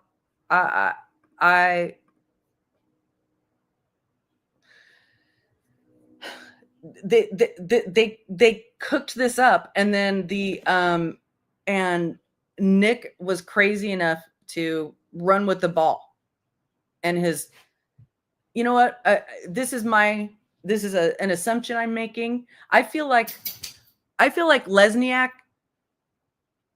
is like a not as good looking Saul Goodman. He's a fixer. That's what I feel he spends his time doing, and that's why he doesn't know how to do litigation. You know, there are a lot of lawyers who don't know how to do civil litigation, and many of them it's because they don't practice that kind of law, or they're not litigators. They're just contract lawyers or whatever, or, you know, corporate lawyers. But others kind of, you know, figure out the loopholes. You know, there are all kinds of, there's a history of fixers in the world. Okay. And I feel like he could be one of those kinds of guys. I don't know for sure. Wouldn't, you know, die on a sword on it. The irony is mine actually has done. Yeah. Oops. Okay. Once I started thinking that way, I started, you know, we kind of just started discussing the possibility of conspiracy charges, you know, which are always possible. A couple of people in our community here have mentioned conspiracy and RICO a few times. But another thing that would trigger the FBI's involvement would be a criminal organization being involved. I mean, that's really what He called Nick the fixer? Oh my gosh. Akira, you're so kind. Thank you very much. I appreciate that. What's the connection between Tony and Nick? I forget. I know I heard it, but I don't have it in the top of my mind right now. Somebody in the chat will know. The FBI is all about. And what we're going to hear throughout the documents when we get into this in a bit. So he was basically saying that his hold on a moment. He's basically saying, you know, I've been thinking about this. I've been working. I've been talking to people about this. We've been putting this together. I'm in on this in some way, shape, or form. I don't know if he has any like deeper tie than just being, you know, one of the brainchilds without a brain, but he's invested in this. He's at least emotionally invested in this. Yes, happy. Yeah, by the way, we are 420 friendly around here, so go ahead. Are the RICO allegations. They all buy this stupid RICO shit. I think it's a 98% success. They all buy this. This was said after the ruling. You guys, by what? They're the ones who claimed RICO, you whatever you are. I don't know, man. There isn't a word that adequately describes the duplicity that comes out of your face every day. I just can't. Yeah, duplicitous, clowntastic. That's a good one. That's a good one, Dynamite. This stupid RICO shit. I think it's a 98% success rate on the filing of RICO cases and being proven. Well, if this goes, not only are they coming for you, it's gonna happen. I wonder if they really even. I don't think that the women looked much further into this at all. I think he looked into it, but with what background, with what filter, with what education was he coming up with this cockamamie bullshit idea? I know, we'll sue for RICO and that'll prove we'll be able to get discovery. We'll be able to get discovery from everybody and we'll figure out what happened. I mean, that's a bad calculation, obviously. I hope they understand now that that was a bad calculation. And, you know, I don't know what their motivation is, their intention. I don't know, you know, whether they would be in on a scam or a take, but if this is what they're selling, right? They might be I feel like they are being very useful idiots who appear legitimate. And I'm not saying, anyway, I'll just keep going. I just feel really, really disappointed and sad that there are people like this who will just sit there with a straight face and say, Nick's not a danger to society with his fucking criminal history, you know, and after what just happened, after the terror that was just wreaked down on several people for literally frivolous reasons, right? Criminal. Yes. It's almost like you're gift wrapping the case for the DA and handing it to them. Some people have to learn the hard way. You can't mess around with this. This is RICO. For some folks, this is not good news. This is some serious business, and I've been trying to warn folks, and I hope you start using more caution and that. Bring Influence Corrupt Organizations Act. It is designed to bring down entire corrupt organizations in a single shot. And I could see the pitch. I could see the pitch between him and whoever he was talking about. We can get them all in one fell swoop. This might be much more efficient. We'll just get them in one fell swoop this way. RICO. Well, obviously we got anti-SLAPP. Granny, would you like me to block that person? It feels a little bit, I don't know, creepish. I don't know, but I will if you want me to. The RICO Act is designed to bring it all down at once. So if you've got 100 conspirators, you do one trial and it all comes down. It is nothing to play with, but the jaw droppers, the RICO stuff. So I think it will be very tempting for a DA to take this and run with it. I mean, it's going to be hard to have a lot of, I think, community support for people that are viewed as being cyberbullies in a missing persons case and an innocent father. You're going to lose all your support. You're going to lose your community. By the way, if I misread what was being done in the chat, please forgive me. The chat's going fast and I'm just trying to do a few different things at once. Right. And the public is not going to be on that person's side. No. So I would not. I would take this very seriously. I'd probably be in hiding for about a week while I got my thoughts together. People are really. See, you should be scared. See, it's like feel these certain ways. Okay, barbecue. If you want to send me a message on X and let me know if somebody's bothering you, and I'm not just saying just. I think if there's a literal trolls in here that I'm not catching, let me know. Surprise. We're getting a lot of wows and shocking. I would grab your popcorn if you want to listen to all this, because it is shocking, and this is just the beginning. This is massive because this is explosive. I mean, there's a lot of people named in this, as you're going to see, and people are going to be not happy. And this is shockwaves, in my opinion. This enterprise was sent to seduce Seth, sleep with, as an. See, now this is where you start to hear like the allegations that come out. You know, this is one of the big ones.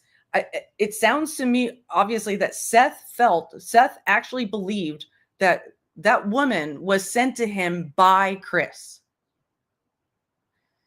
And part of this is like setting out to prove that, okay, that he was sent to Honeypot to get information, right? And so those are the types of things looking back that I'm piecing together, and I'm sure some of you already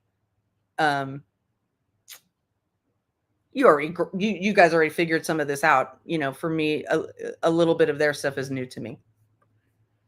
Basically, as an agent, acting like a spy without the backing of a government, to steal confidential files and email them out. And I'm going to guess that they're not just throwing this up without any evidence. So there is likely some evidence that they're going to present. If you're on the defendant side of this too, you got to think, how does this read to a judge? The presser is not can. Let's look at how it reads to a judge. Of this too, you got to think, how did this? It's unwieldy. How does this short read to a judge? It's anemic and verbose at the same time. I mean, that's pretty talented to be anemic and verbose at the same time. That takes a lot of fucking effort to do. The presser is not canceled. It's still on, Samantha Joy. Oh. The presser is still set to come on, but it's been rescheduled. Oh, because the marching band. I mean, this is just proof right here. Oh, it's proof. And I have proof. I want to be clear about this. There is proof for every single thing that I state, and every single thing that. Welcome, Anyanka and Care Bear. Thanks for joining. Is stated in this filing. There is physical proof from her words. Okay, something's getting. Look, it's only that. See, that just drives me crazy. You had your chance. And she continues to say this. I have proof. I have proof. I have proof. You failed. And at this point, you're showing like an inability to learn. You're showing an inability to take in new information. And I know it's hard. I know it's hard. I know it's difficult. I know it's difficult. I know it's hard. But to actually grow and learn, it's uncomfortable. It's really uncomfortable to go, I was wrong. Especially when you're existing so much, practically every day, maybe 2 times a day on a public platform. It's really hard to do. And when you do actually apologize and take accountability, you are more incentivized to not do it again. But you've ripped off that Band-Aid. I remember this distinctly from my, working days. One of my bosses was just like, just tell me now, did you make that mistake or not? Don't lie to me, because if I find out later, then I'll never trust you again. And I was like, wow, That's such a good point. I want trust. I want people to trust me. So I don't, I do my best not to lie and be deceitful and fucking duplicitous. And, that I think that's why this rubs me the wrong way. I have like a physical reaction to people who are phony, like blatantly phony and lying. And like Bullhorn Betty's one of them. And now I call Kim Bullhorn Betty too, because there's just not a distinct amount of difference between them, except the color of their hair. And I don't think I've ever seen Kim with a bullhorn. Gotten worse. See, ever since I signed, like the thing she's done to me, I put my initials. Ever since I signed that thing, it's gotten worse. If you didn't sit down and think about what are all the possible outcomes of this? No, she doesn't, Anyanka. We know that. If you didn't sit down and think about all the different outcomes before signing that paper, you deserve this. I'm sorry, you just do.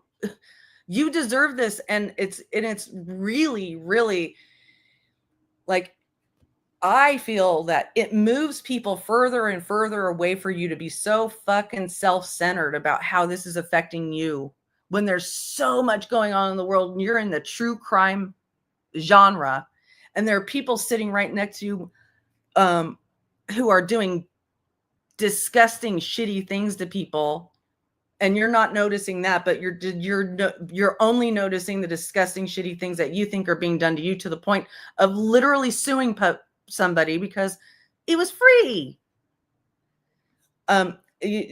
It's accountability time. Okay. It's accountability time. So when you sign a piece of paper that says I'm a plaintiff in a racketeering lawsuit with Dog the Bounty Hunter and a high profile missing child, the outcome may not be good, and you have to anticipate that. And also, you can't always expect all the public reaction to you to be positive. You just can't. You're on a public stage now. It is different. And I'm not just talking to Brittany here. I'm talking to anybody who's having a hard time understanding that it's different to be public than it is in your private life. You do have to conduct yourself differently. And I know it sounds unfair that you have to conduct yourself differently, but it just is true. You're speaking to so many different audiences at once. And if you're so tissue paper thin-skinned, I mean, you're in for a world of fucking what's the word I'm looking for? You'll never ever be happy. Ever. You will never be happy when, and I'm not just talking to Brittany, anybody this might apply to out there in the world. You will never be happy if you expect other people to change their actions for you. And that's what you keep doing here. And I do mean this specifically to Brittany. You expect everybody to change their behavior for your feelings. Everybody. I see it. And I haven't started paying attention till recently, but I see it. And I'm not being mean in saying this. I'm just being observant. And I think probably a lot of other people, when you are that reactive, that touchy, you're going to, people are going to pile on, because there are people out here who just like to hate. They just like to hate. And they come on the internet, and that's where they get it out. And Kim is one of them. I mean, she just moves around to different hate bonding channels. Oh, I hate Granny today, so I'm going to bond with BJ. I mean, you know that. You all know that. It's gotten 5 freaking times worse. Look at how many people. I would say 10 times worse. Approved. Courts approved it, but the filing was approved. It was absolutely approved. Clue, that bitch says a lot of things that the other day,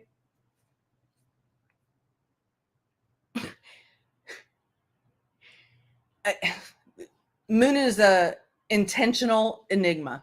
She's an intentional enigma. And I think there's something funny to notice about her. And I'm not going to give her much time because she doesn't deserve much time. I usually don't give her this much attention at all. But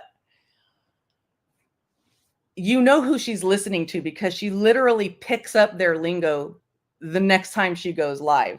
There's a point in time when Sinner said, "You're jocking my balls," or something like that. "You're jocking my strap." And then she started saying it to him and they're in a beef with each other. So that's what she does. Like she's like, "I know you are, but what am I? I know you are, but what am I?" So she's able to see the folly in her brain, but when it comes to her, she can't be objective about it. And she's literally apologized to me at one point in time and then like viciously took it back. And then like I've politely asked her to, can you please not use my childhood trauma as your content or to lord it over me. And this was after her sending out this like olive branch, "Hey, everybody, come to my channel. This is for everybody." She does this like every quarter. Okay. "Everybody come to my channel. I love you. I just want to be love, love, love." And then I'm like, "Oh, hey, she's like, "I'll be nice to everybody. I'll be nice to everybody." And then I come in there and she's like, "Fuck you, Lynn." Go eat a dick. I'm like, can you stop using my childhood trauma as your content or threatening it? Eat a dick, Lynn. So like, those are the types of people that she simultaneously like covets and hates at the same time. Like I hear her picking up my lingo all the time. I don't care. I don't give a shit. I'm sure she picks up, the lingo from other people. But anyway, I don't want to get too long in the tooth here. Hey, Harlot. Good to see you. Okay. Now, here's all the smack talk that was going on in, around the tubes and in the chats and stuff like that about the emergency hearing. Let's hear this. It was approved. Sorry. So It's not misinformation when that is the legal term. It's the legal term. It's approved. It's on the docket. It's going to get a date. The judge will hear it, and they'll have a hearing. That's just the English language. It's approved to hear. It's approved to move forward. Rob says it was approved to be put on the docket. Yes. So it was definitely approved. Anyway, it got approved today, so it's approved by the court. This has been accepted by the courts and will be heard by a judge. Accepted and approved. It doesn't really matter. That's kind of what it all boils down to. I mean, there's so much of this shit talk. "I can't wait to see them locked up. They're going to get locked up. Oh my God. Did you hear that they might get 20 years? Oh my God. I can't wait. This is going to be awesome." Oh my God. There's so much of this. I didn't come close to catching all of it, of course. Some of them will learn from this. Some of them will not. We said it was approved, but the courts can approve and judges grant. So it was approved, it was approved. Approved, accepted. Courts approve something, judges grant it. I think accepted and approved are not the same thing, I guess. Is that, yeah, I don't know. And then someone says, no, they look at all this. Granny's going to regret this. She's going to regret it. I will say this. They are being watched by many. RICOGEDDON! And then there's this one from Mike. It'll be interesting to see if judge goes forward with allegations. Death threats will get judges paying attention on slap, slap, slap for sure. I thought BTM and chains said be thrown out 6 months ago. Well, it only took a couple more months than that. Can't approve, they can only accept. Approved the docketing is what Kim calls it. Yeah, for approved for docketing, that's a PA term. It was just accepted by the court. It got approved by the courts. The courts approved it. This approved thing was obviously something that people were hammering home somewhere. This is the appropriate word. It's been approved. And if you like, they literally used the same word approved right back at me. Accepted is approved. It's all coming out. They said, hey, the filing's been approved. And she said, And Betty up there, she's like, it's because it was more than one motherfucking person. That was her and Brittany's chat at one point. Courts approve and judges grant. I just love that they're so hung up on that one word. Packet envy. So it was definitely approved. I agree. We've verified this with people with degrees in law. The proper terminology is approved. But we've had people with law degrees that have verified that approved is the appropriate word. Law degrees or law degree? And was it Joseph Lesniak or was it real life in the Red Kim? I sincerely hope that people that were involved in this and who look so like such idiots, like such dumbasses right now, are reconsidering who they believed. If they aren't learning from this, I don't know what they can learn from, because I've never seen a court ruling so one-sided that this is just it. I mean, this is done. It was almost like we're making an example out of you because this is exactly why we made this law. Approved the filing. Yes, just been accepted. Meaning it's going forward. And I believe, and an emergency hearing has been there is going to be an emergency hearing. There will be a hearing, a date set. The hearing will happen. So the big deal is that it's sometime in the next 2 weeks. They're going to have to have a hearing about this. They will have an emergency hearing. They've just accepted that this is going to be heard and that the hearing should happen pretty quickly. Eventually, there will be a hearing. At some point, there will be a hearing, a date set. And now there's... You see, this is why I called this an after-action report. I'm not taking myself seriously there, but in the corporate world, when was that hearing? I must have missed it, unless, of course, they meant the hearing of for damages. Exactly.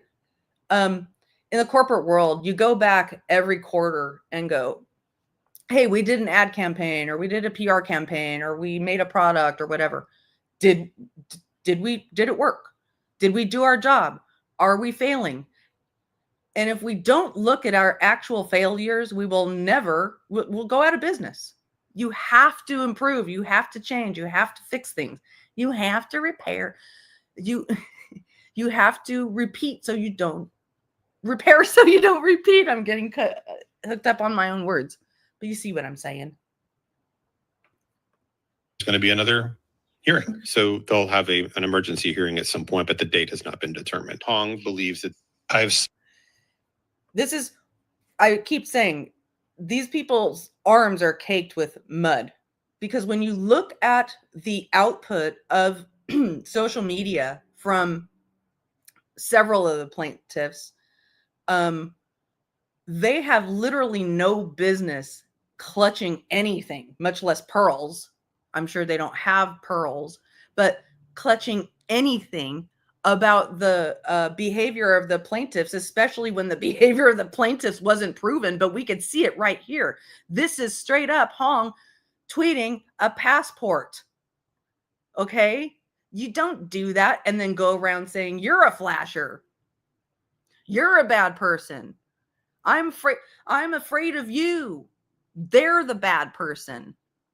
It's obviously their way of they being people with this kind of an agenda, their way of keeping the focus on, no, it's you, keep you on your back foot. I guarantee you they are huddling right now and trying to figure out how to overtake this.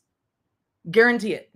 They're figuring out a stunt right now. I guarantee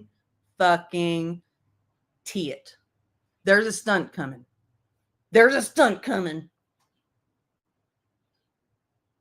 Heads are rolling. By the way, if there is anybody in the chat who believes any of these people or believes really that these guys are on the up and up and, oh, you know, they might have just made a few mistakes here and there. And I don't know if you know, but I launched a crypto coin and I'm giving friends and family discounts. It doesn't matter. You know, stop nitpicking on little words, you guys. And I'm not just singling you out, but that is what you're doing right now. You guys are like in the weeds, nitpicking little things. I'm speaking here from like a 30,000 foot perspective. Not that I'm saying I'm above you. I'm looking at the system here, not about the little words that were said here and there. They pushed this agenda that if we sue these people for RICO, they could get locked up. They had people hanging on that promise. And now everybody's so disappointed on that side because it failed so badly. So since you believe everything that they say, I do have a very special, totally legit, totally sure to make you a millionaire crypto coin. It's called Shatcoin. Okay. So it's $4.95 just for you. Get in on it fast because it's going to go quick. It's going to go really, really quick. Okay. Saw from Hong, according to Hong. Okay, so now Hong is the, Hong's the man. Hong is the man. He's the man. And they stand behind this fucking bullshit. I'm not just talking about this thing of Chris on the screen. All of it, all the stuff on his social media. You know, I'm not saying shouldn't be afforded his freedom of speech. That's fine. But to literally target missing children's parents at the behest of whatever, the other parent, this is sick. It's sick. Okay? And it's not right. It's not right for either side to do that. But guess what? I've never heard anyone come outright and accuse Seth of being involved. Okay? There's no more proof on Chris than there is on Seth. None. The only thing hooking Katie is that she was the one that was there. Okay? But to sit here and demonize her and villainize her and call her fucking, basically slut shame her every day, it's wrong. And, it backfired on the RICO side of things, but believe me, they're going to keep doing it. In fact, I think it fires them up even more. And like I said earlier, they're fixing up a stunt right now. So just watch out. Just, be on your toes. Hong believes Hong showing up at Hong's house. Go back and watch our brainwashing live stream. Now, after he literally just said, Hong said this, Hong said that, Hong said this, Hong said that. You better go back and watch our brainwashing video because you guys just keep repeating words. They never defamed Granny or Barbecue. They just read what papers said. Lynn would have played it if they defamed you.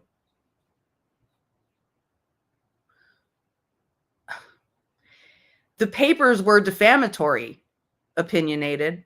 Now, I don't know what the legalities are.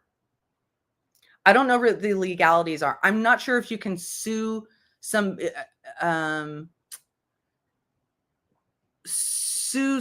over a lawsuit. I'm not sure how that goes. I'm the wrong person to talk about that. But stop being tit for tattish about this. Look at the bigger picture. This was a vexatious, malicious, bogus, bullshit lawsuit that Granny and Barbecue. Do you have, $10,000 to $30,000 laying around? Do you? Do you have $10,000 to $30,000 laying around for you to get just slapped with a lawsuit one day?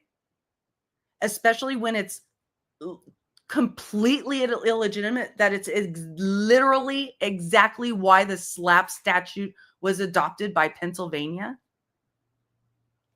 You don't know whether they defamed anyone. So, but if you believe that, again, crypto coin, Shat coin, $495 just for you, act today.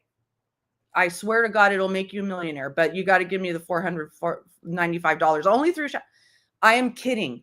Literally, don't buy a Shat coin. I'm just saying there is no such thing. I'm just saying you're wrong. Your analysis is extremely one-sided. Okay. They're just parroting the exact same thing over and over. It's Well, just I mean, like little wind-up toys. Mm-hmm. It's not approved. It's not misinformation. Yes, I mean, they just literally sat here and said many times that this is approved. They insisted to the point of putting a protective bubble over the word approved and getting angry about it. There is some wrongdoing in that, because they're spreading disinformation at the behest of whoever wrote all that shit on a public platform. You have to take responsibility for what you put on a public platform. We all do. And I'm not saying we're all perfect. So opinionated. I do appreciate you being respectful in chat, and not being, your comments are respectful, but I completely disagree. And I don't think you're seeing the bigger picture. We just checked. I think we're just going to start. Broadcasted the court hearing. Probably won't be laughing much longer. No, I'm not. Who's not laughing much longer? Can I pet that echo chamber? Not changing the language at all.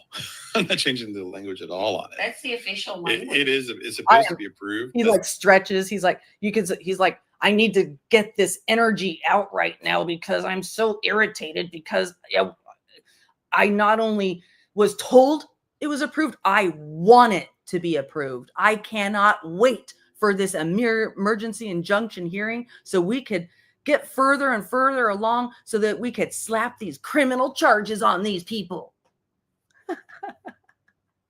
I laughed a lot making this video. I got to tell you, Granny. I mean, it's an emotional journey because it's like, oh my God, why are you doing this? But you guys are so fucking idiots. All of them. Oh man. Okay. That's the word. So Life in the Red Kim. well, Kim that was here earlier. Bitch, I was here before there was Kim and Crafton before there was Cletus and Clue. Look that bitch up. Well, Life in the Red Kim says, and we had an attorney in our chat that confirmed that is the proper language. Call me Dr. Kim, but Tim. So okay, I'm not going to keep talking just to you, opinionated, but you're wrong. You're wrong. Do you know that their series of videos reading off these the emergency motion has 22, maybe 25,000 views by now? How many times? That's in the overall scheme of things. That's not a lot, but in this community, that's everybody has seen it and then some. Okay, so they influenced a lot of people in a certain direction, which was completely false. And that is wrong. And to the extent that they knew this was false, that is even more wrong. Like if they knew it was false and they did it anyway, that's wrong. If they didn't know it was false and they did it anyway, and they were this wrong about everything, then they have a responsibility not to come out and spew bullshit about other people like this again. And remember, all of these claims, not one of them were proven. I've literally never seen a slap down so hard from a judge. I have not. I've been reading rulings for years and years and years. That was a fucking ass reaming, okay? In legal, let me get real legal about it. That was a fucking ass reaming, that ruling. That will live on Lesniak's record when he goes out to try to get other clients or, meet with, try to get new clients, that's going to be on his record. And they're going to be like, what the fuck did this guy do? Why would I want to hire this guy who literally guaranteed that anti-SLAPP law would be made? Because how do you literally see a tweet, see a message from one person to another saying, hey, you know what? I don't give a shit if I win. I'm just going to sue you. I'm just going to sue you. How do you see that message? How do you see that message? How do you see that message and still move forward? Because basically the judge said that message sealed the deal. It was brutal in its honesty. I mean, that's what's written in the paper. So I appreciate you still being I appreciate you being a member here in the past. I know you have a different opinion, but sometimes your opinions are off. Okay. And I'm just trying to correct you. And I know I sound passionate, but I really hate, the only thing that got me interested in covering this at all is that the father involved himself so hardcore in the beginning of just tearing people down. Understood. Opinionate. Okay, I'm going to keep going on. So eat a dick, Tim. You'll probably be much happier. And then we had Kim, who has a degree in law. We had two sources messages before we went live. Right. They use that language. We're like, okay, and two separate sources that would know. This is being threatened on everybody. Hey, a judgment to dig up on everybody, and one of them's already promised to put it all up here, which is. So now they're talking about their martyrdom after the loss. It's like, oh, well, now we're being dug up upon and we lost. And there's no literal acknowledgement that you just fucking, this was a mistake. At the least, it was a mistake. At the most, it was really, really shitty. Okay. And just because you don't like the people that were sued doesn't mean that it wasn't shitty. And it's that, like, if you could sum up that legal ruling in one word, it would be shitty. This is just shitty. I want to wipe my ass with it. I mean, has anybody ever seen a legal ruling with that was such an ass reaming? I just haven't. Doxing. Okay, now here she's about to talk about digging. Fuck up, sit the fuck down, because I'll she breaks into threats from 0 to 60. Like, it'll be like, I'm just talking along. Shut the fuck up! I mean, just listen, you'll hear it. Tell you what fucking FOIA requests will be coming. Something has got to give with that. That is not okay. You're putting people's safety at risk. That's right. You are. You're putting people's safety at risk when you dig up people's children's information and put it out there. I don't care if you didn't look for the person's information. Putting the information out there over and over and over and over and over again in the way that it's done is sick. It is Lana level disgusting. Okay. And you know who I'm talking about. You know, it's Lana level disgusting, you guys. You don't care. You're abuser choosers. You're like, oh, you like to abuse people? I choose you because I do too. And I think those people, I get to say, sorry, Mel, I get to say who deserves it and who doesn't. I'm the judge and jury. I get to say when there's probable cause to determine that somebody should be attacked and ridiculed and their trauma their trauma exploited, their kids' trauma exploited. That's a new fucking level of low. Exploiting a creator's kids' trauma, fuck all the way off. That is so fucking, I didn't think you could go lower than that. I really didn't, but man, that is fucking, I don't know, man. I didn't think I could be shocked, but to stand behind attaching responsibility for, saying that it exposes somebody that something happened to her child. You don't understand. You don't understand. That is why you're an abuser chooser. You're like, they deserved it. They had it coming. So by your standards, you guys over there, I should be able to go live about Kim's DV situations and just talk on and on and on and on and on about how, well, all the shit that Crafton did to her. I don't care enough about them to do that. I don't have enough of a hate boner. I don't have a hate boner in them at all. I just detest them. I think they're just fucking lowlifes. But what gets to me is that they sit there and go, you're abusing me. You're low. I can't believe you're doing this stuff. And then you literally, hi, Johnny, you literally sit there and do the same thing. You don't give a shit.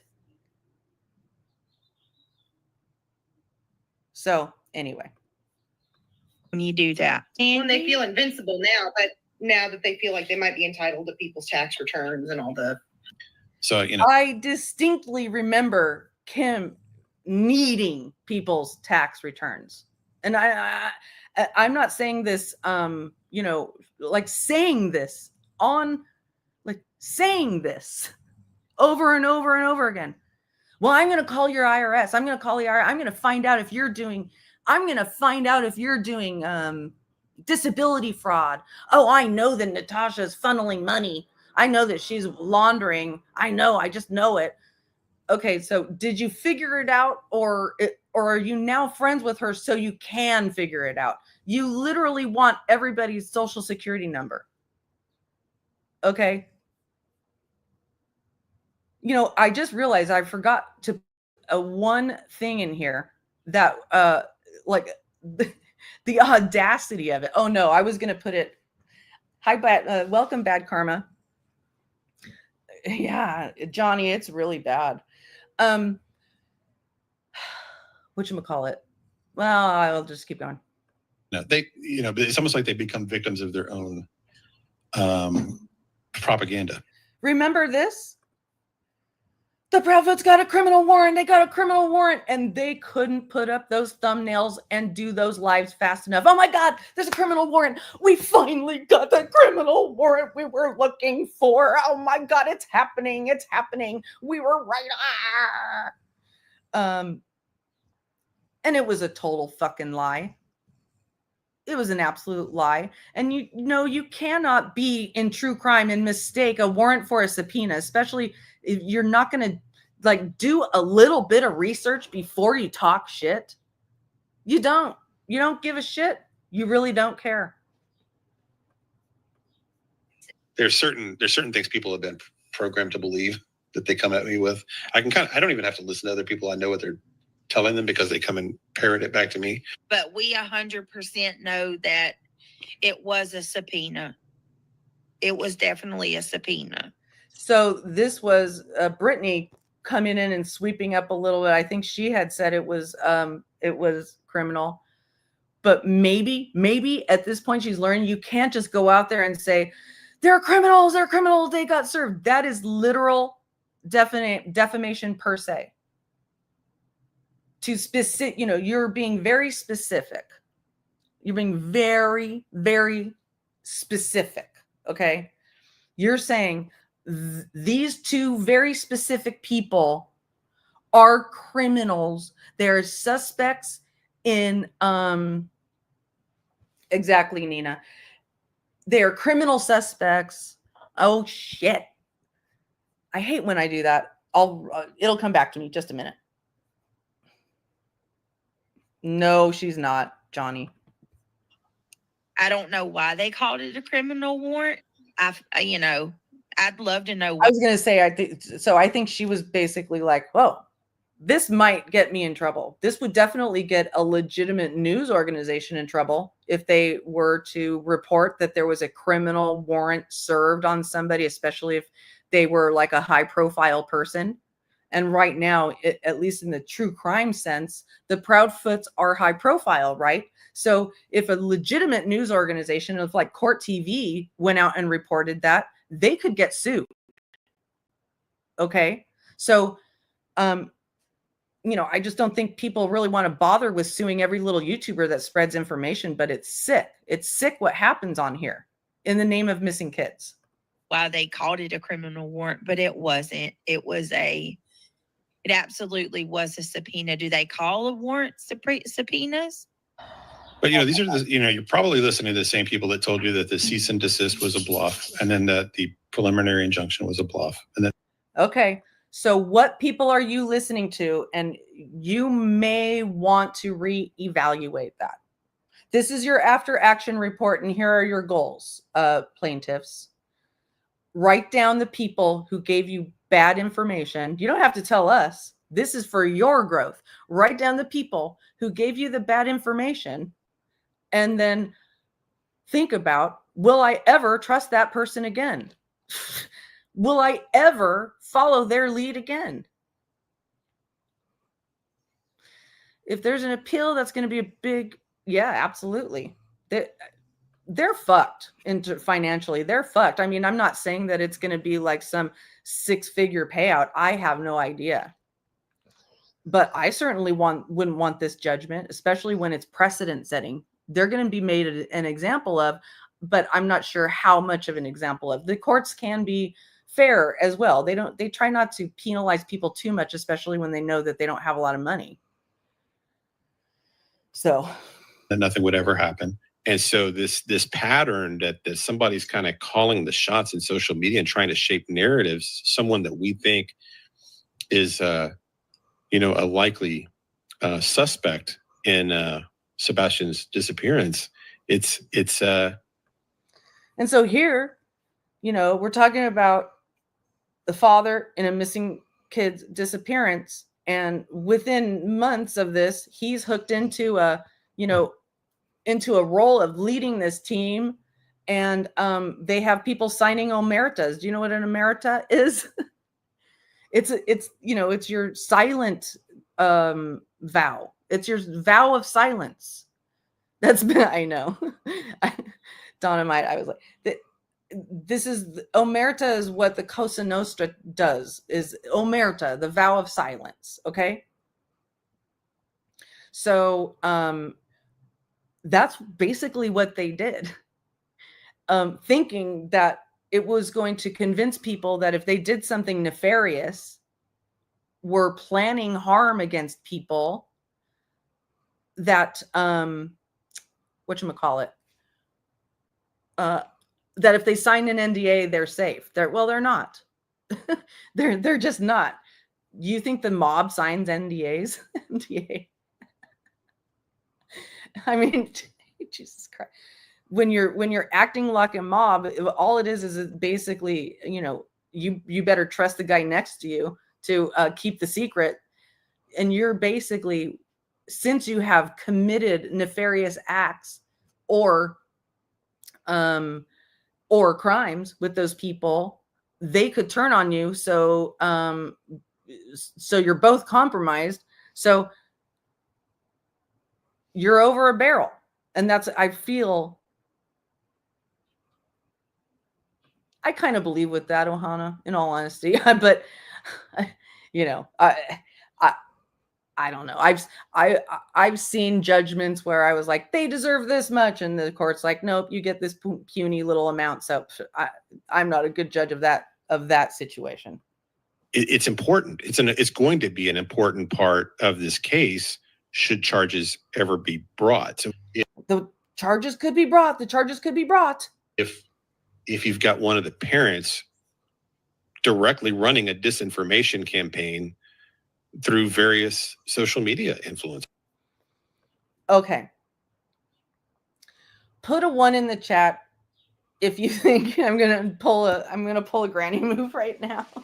Put a 1 in the chat if you think that the disinformation campaign was conducted by Seth's side of the house or And put a 2 in the chat if you think that there was a organized disinformation campaign from the quote unquote Proudfoot side. It's weird to say it that way because they're all fucking parents of a missing child. But I mean, come on, they've signed fucking contracts. He's declared himself the boss. What else do you want? Do you believe all the other justifications and rationalizations and excuses? No. So there's definitely a team. There's a team. How directly they are involved in criminal activity, never know. But it's certainly wrong and fucking nefarious to launch a hate campaign against the other parents with no, you're completely violating their whatchamacallit, in a guilt, not guilty thing. Innocence until proven guilt. Presumption of innocence. That's what I was looking for. Presumption of innocence. We all have presumption of innocence. And I feel like everybody's given Seth that presumption of innocence, presumption of innocence. Do we ask questions? Sure. Do we do that? But these people are digging and digging and digging, and every little freckle and every little wrong hair. And oh my God, she's wearing this glasses today and this glasses tomorrow. And oh my God. I mean,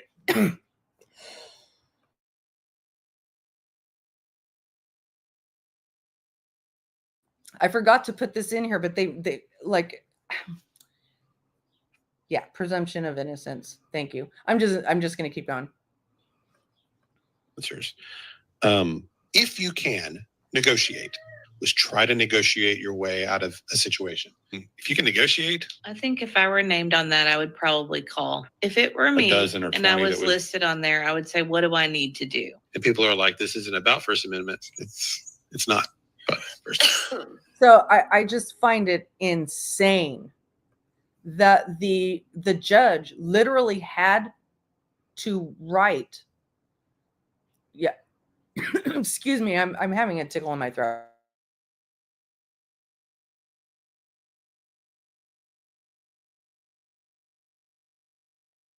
They had to literally quote the First Amendment in the ruling. You're a lawyer in America and a judge literally cite it for you so it's in the papers. This is just really...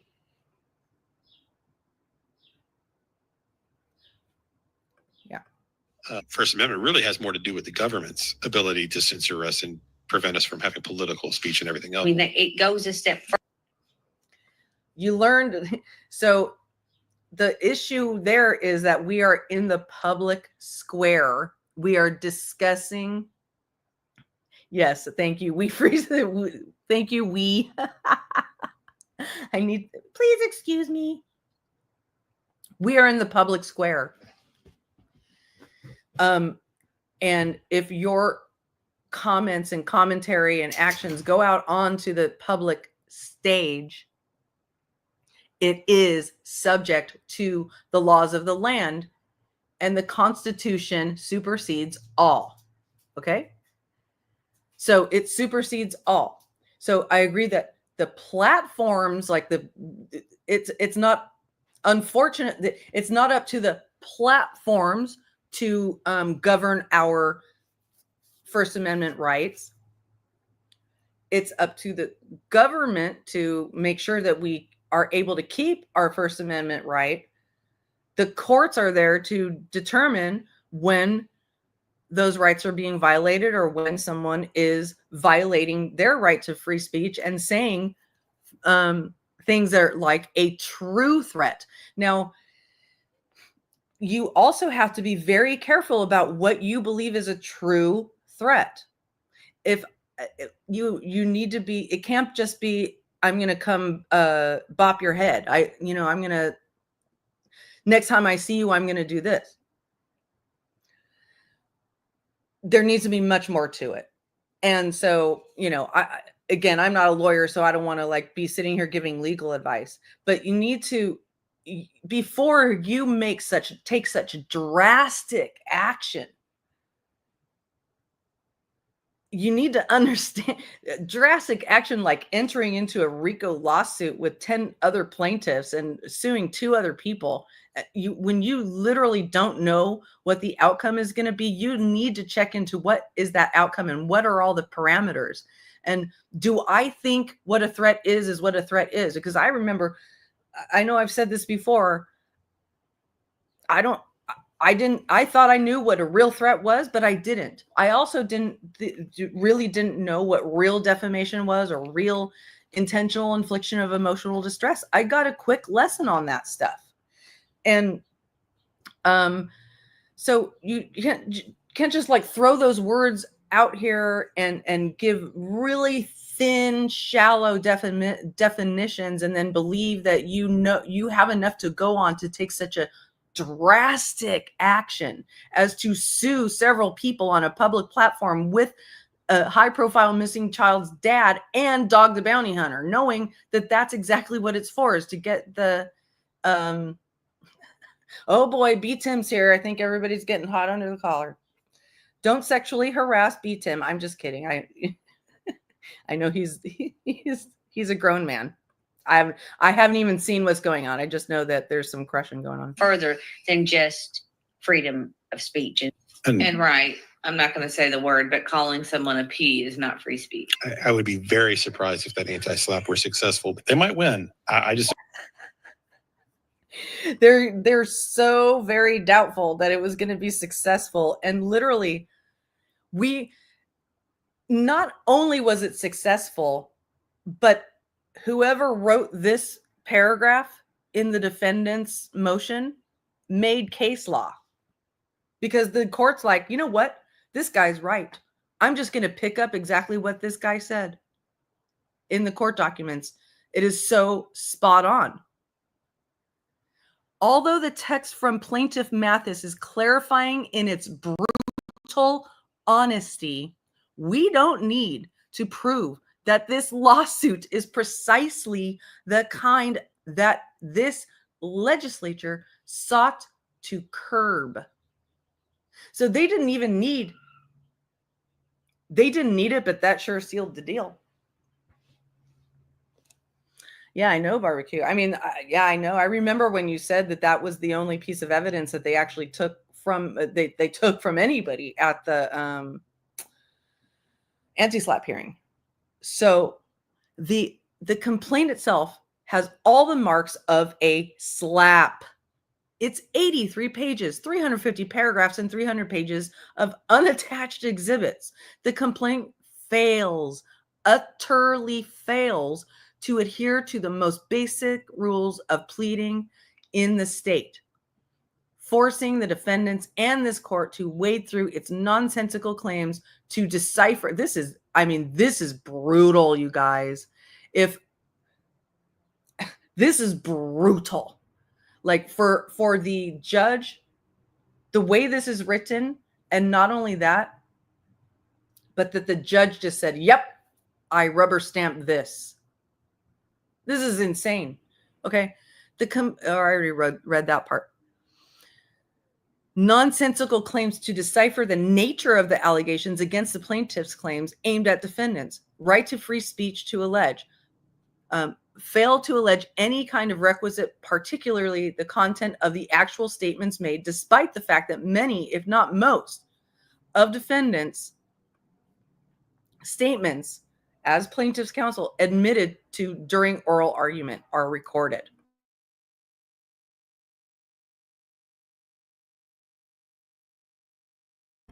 Right? They made a big point. The judge made a big point of that. This stuff is recorded. And you everything you do, except the fuck shit that you pull offline, is recorded, right? Where is it? And why couldn't you turn it over in a timely manner? To the extent that every time they talk about the untimely filings, every single time they talk about the filings from the plaintiffs, they say untimely. That's when a judge is really fucking, they are galled. They are utterly galled that whoever submitted these papers has a law license. And that's why they wrote in that whatchamacallit, the footnote. Wasn't even a footnote. Was it a footnote? Anyway, that they doubt that a person with 20 years of litigation experience wrote it. So that's actually casting doubt on whether this is actually, whether it was like fraudulently filed. Was there a rent-a-signature thing going on? I mean, I'm sure there are many ways for lawyers to scam their client, to scam people. Do we got a rent-a-signature thing going on? I just don't see the anti-SLAPP going anywhere. It is hereby ordered and decreed in bold letters that the anti-SLAPP motions are granted. And I'll be honest with you, I'm so tired of hearing about the court. And now, oh no, we don't want to hear about this anymore. No, we're done. We're done with that because we're losing control. We're losing control. Stuff. All of it, to be quite honest with you. Hong was posting on X that he believed that it would be heard anytime in the next week or two. Hong said, thank you, Bad Karma, for becoming a member, and Ocean loving lady. I love the ocean too. I love the beach. And did I miss any? Oh, Dumb Michelle. Thank you, Dumb Michelle, for gifting the 5 memberships. Thank you very much. Please let me know if I missed you, because I really, really, really, really don't want to miss people. Because I do. So, I mean, I know you don't have to be here, and you don't have to gift those memberships, and you don't have to do any of that. So I really appreciate it.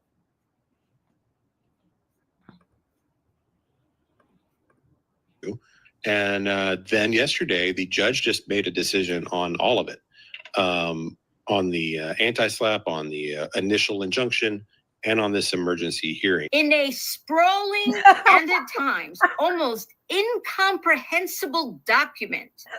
Yeah, we are stressing today. We are absolutely stressing today. It's been highly contentious. It's been very controversial. Look at all this. These are all comments that were made. These are all comments that were made after, okay, in people's chats. And, like, reality wins, who was the one who's like, just wait for it, it's coming for you. She's like, the court was wrong. They were just wrong. So there's no accountability. Where is the fucking, you gotta look at your role in this, because this is not working out for you. And then you got fucking Boston supports Lana, supports revenge porn, supports drinking and driving live, supports creating a fraudulent nonprofit, supports all the bullshit that Lana has ever done, supports 18 failed lawsuits against YouTubers. Boston supports all that. So does Kim. So, oh, this sucks. This sucks because they can bully again now. They can keep bullying. Boston knows about bullying. She's probably Lana's top mod at this point. I don't know. But she's been there a really fucking long time. And Lana's favorite thing to do is get under somebody's skin. It's her favorite. You know that. You all know that. So, and so does Boston. And Boston also went live with the others to exploit my trauma again. So, and again, this is me, not a missing child's family. Okay? And this lawsuit was taken out as if these people were being victimized because Sebastian is missing. Do you understand that? They used his name and said, we're being bullied because Sebastian's missing. That's literally, and the papers even basically say they tried to claim child endangerment. They tried to claim child endangerment, that Granny and Barbecued child endangered them. But with all these false threats that they blame on them. Are you fucking kidding me? Sebastian, I want you to, I hope you get this by now. You might love Sebastian. You might care a lot about him. You want him home, all that. I want him home too, right? He's not your child though. You need to understand boundaries. Boundaries, where I start and you begin, where you start and I begin. And it is not where you get to claim that you are being victimized when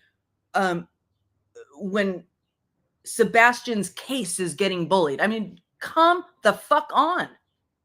And that's literally that's what the judge is saying. You guys tried to claim child endangerment. He's not your child.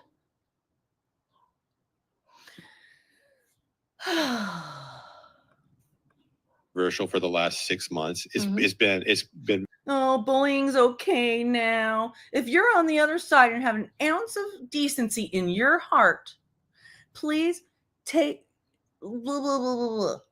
Please walk away. How about you walk away from people who do worse every single day, who sit in your chat? I mean, literally, Brittany has gathered. She's like a secondary home channel for Lana's people. Okay. And if you aren't convinced yet that Lana is a fucking predator and a stalker, then I don't know what to tell you. I just don't know what to tell you. Very emotional for people, whether whichever parent you kind of side with or have more. By the way, that was one of the big things that that's funny, y'all. Yaya's not drunk. I'll remember that in a minute. Hold on. Sympathy for whichever how you're viewing the case. Some people think it helps or hurts Sebastian's story in various ways, depending. So I don't think we've passed it, but we do. There is an answer to this whole idea of can I call somebody a pedo? There's an answer to that. But what I found interesting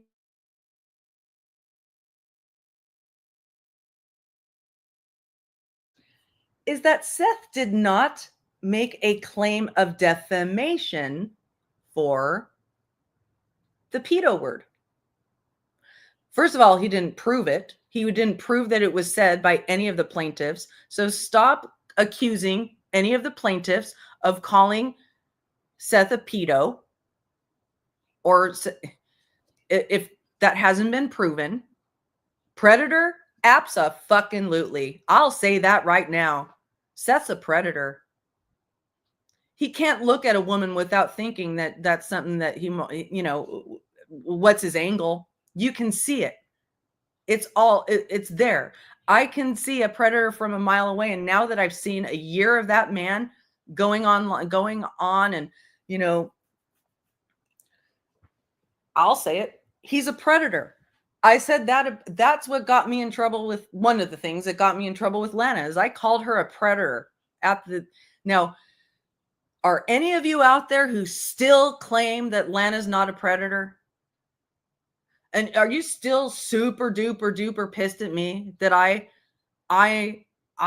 Lynn, the person that she, whose podcast she dug up and like scraped over with sandpaper for hours and hours and hours, and now you guys are playing it? Are you still convinced that person's not a predator? Don't you wish you would have listened to me? If you've been hurt by a predator like Lana or somebody else that I've called out, don't you wish you would have listened to me? You don't have to admit it to me. Just learn for yourself. In the overall scheme of things, where were you getting the most accurate analysis of this RICO? Was it from the fucking green team? Was it from the ease? Did you get accurate? I called this fucking bitch the minute it came out. This is a publicity squirrel suit.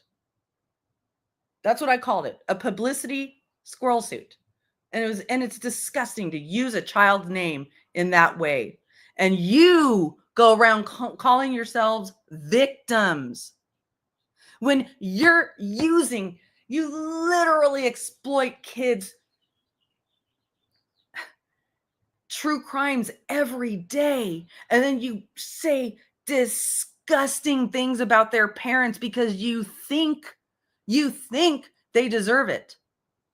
And then you're like, oh my God. Oh my God, I lost my ruling. Oh my God. It's so pathetic. It's so pathetic. And that you're doing this on a public stage. Situational awareness, accountability, situational awareness. Thank you for becoming a member, Marie. When you're online and you're in a public forum, your words are, once your words are out of your mouth, they're gone and you cannot take them back. You cannot take back the words that you say, even in an email on the internet. I learned this like 15 years ago, you guys. I don't type a goddamn thing on the internet, even in email, unless I am okay with that being public at some point. Because somebody could even hack me. You know, people have tried for sure. I've gotten hack attempts too over the years from these assholes. Oh my gosh. All right. I'm going to quit. I'll quit yapping now.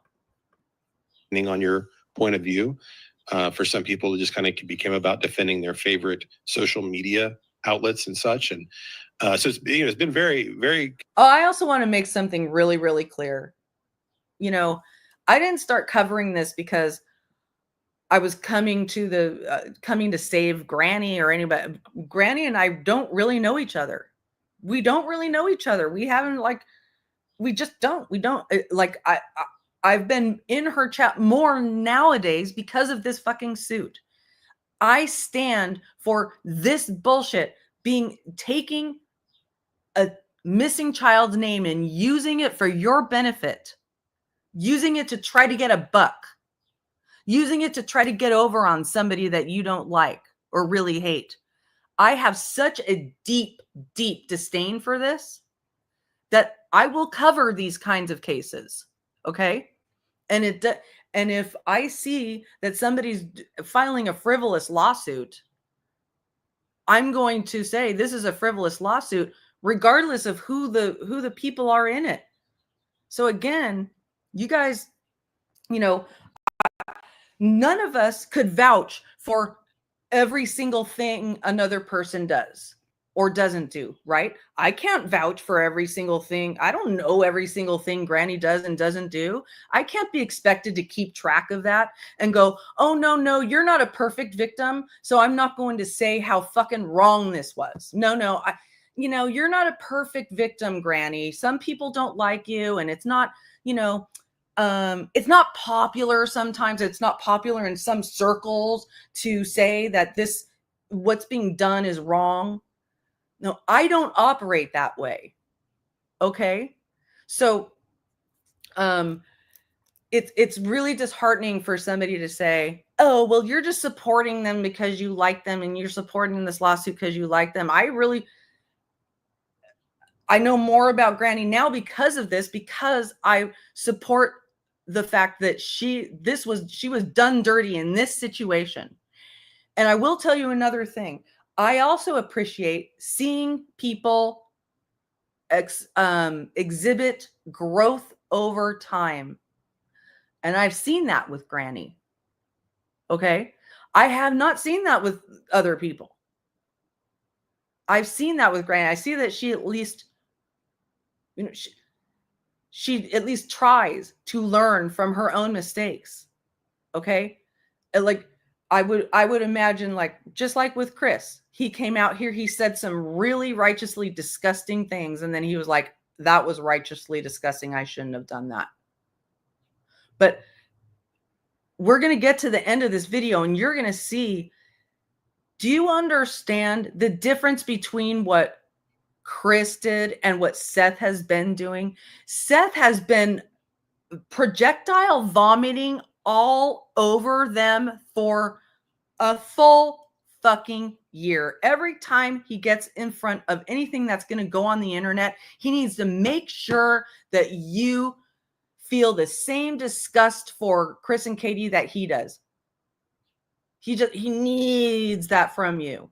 And I've heard Cluminati say it several different times, like on the first meeting with them, he was like, Katie, yeah, Katie, right.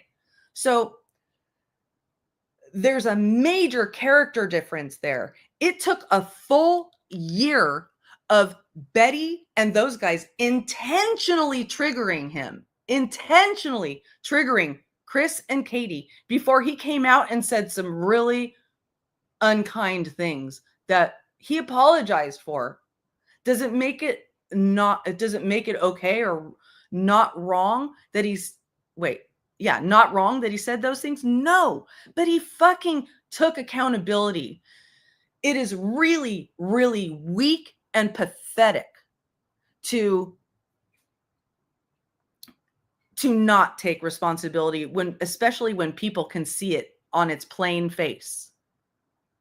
To go, oh, you just saw that? I didn't do that. No, I didn't do that. I don't think I have more disdain for a quality in a person than not being able to learn from your own mistakes. And and I'm not seeing that witnessed here. Oh, they're gonna bully. Yeah, that's right. People get to still have their freedom of speech, just like your homie, Boston, supports Lana, supports revenge porn, supports harassment, supports stalking, supports fraudulent nonprofits on victims' names. Fuck you. I mean, come on. Oh, God. Oh.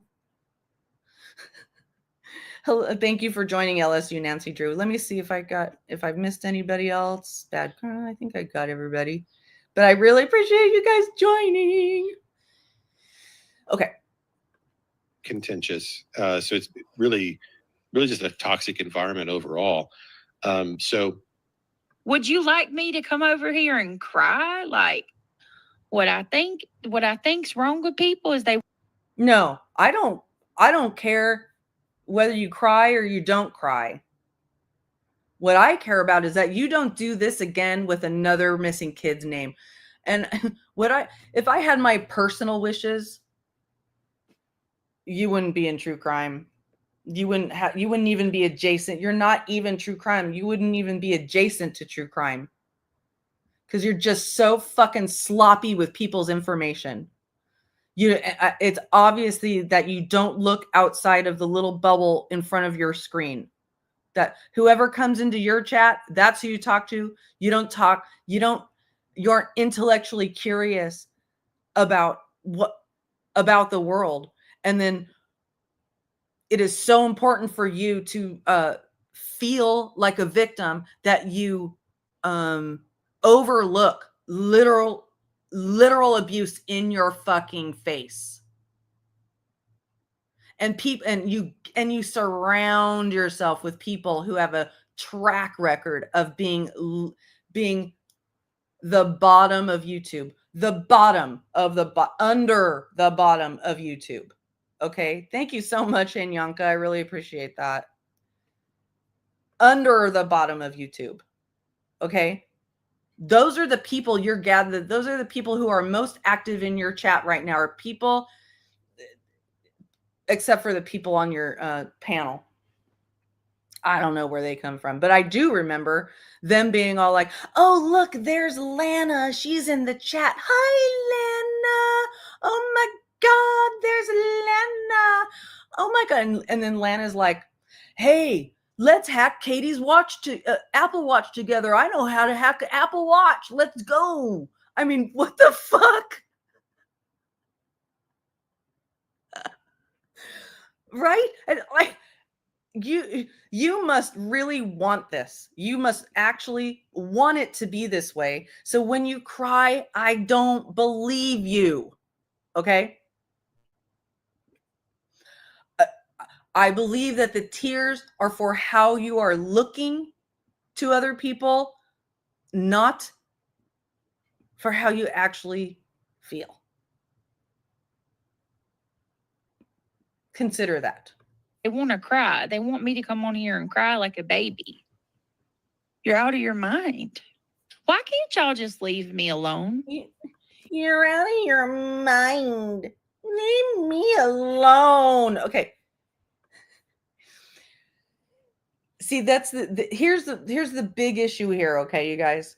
What is her definition of leave me alone is nobody says anything about her that hurts her feelings. How are we supposed to know every goddamn thing that hurts her feelings? How? So they were like, "Mommy, court in Pennsylvania, can I submit all of these things to you?" And you say, "That's bad, Granny. You stop." No, the court is not your mommy. And the court doesn't just sit there. They need to, these decisions are drastic and they're based on laws. Okay, yeah. Leave me alone so I can exploit missing kids and sit next to people who just can't wait to find the next, she literally has people in her chat who are probably sitting there digging around looking for somebody's trauma in their past so they can make content out of it. I swear to God. Guarantee it. Guarantee it. They're sitting there going, "Oh, let's find somebody's trauma. Let's find somebody's trauma. Cluminati, she wasn't hurt enough. So we're going to have to just move on to the next person." Right? Because it's actually funny. So it's really, really funny that they clutch their pearls about some of the shit that is said on Cluminati's channel, which, I wouldn't say, but what the fuck, right? And then, oh my gosh, I didn't open up. Do you know that Lana literally sent a text message to somebody asking what Shanann Watts' pussy was like? Come on, you guys. I have text messages from Lana that she sent to women on here where she's like, "I'm going to do push-ups on your clit." And they weren't really even knowing themselves that way. Okay. Sorry, trigger warning. I know. Now, some people don't get really offended by that. She said those types of things to me because she found out that it hurt me because of, I can't control the fact that I get triggered by shit like that. I can't control that, but I don't take it out on I don't say, "Here, hold me. I've been hurt. I've been triggered." I don't sit here and cry and tell you to hold me over it. I get over it. I move past it. It's something I've learned to live with. But she was like, "Oh, she has trauma. I'm going to just say everything." And you know why? Why did she do it? Because I said her nonprofit was fraudulent. Is that a good reason? Is that even? Is that an even exchange? I say your nonprofit is fraudulent. And it's true. You sue me for $1 million, me and Jay's for Justice for defamation, right? And then for literally like 2 years, my child sex abuse is your content in one way, shape, or form. That's and it's when Lana flushes her chat toilet, they go into BJ's chat. That's how it goes. Okay. Is it that hard? I don't. So they're over there gloating that they won. They won to be able to bully people. Well, good for you. I'm proud of you guys. I'm really proud of you. Have a gander.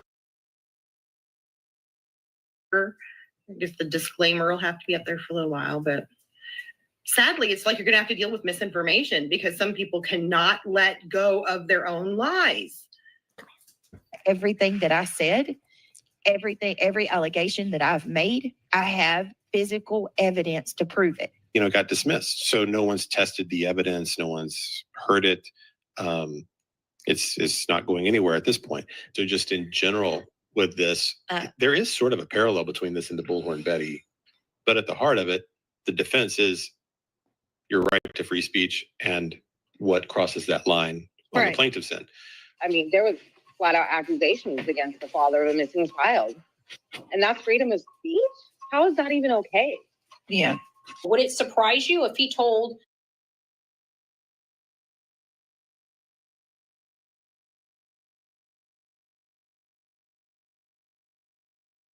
I forgot to finish that thought earlier, you guys.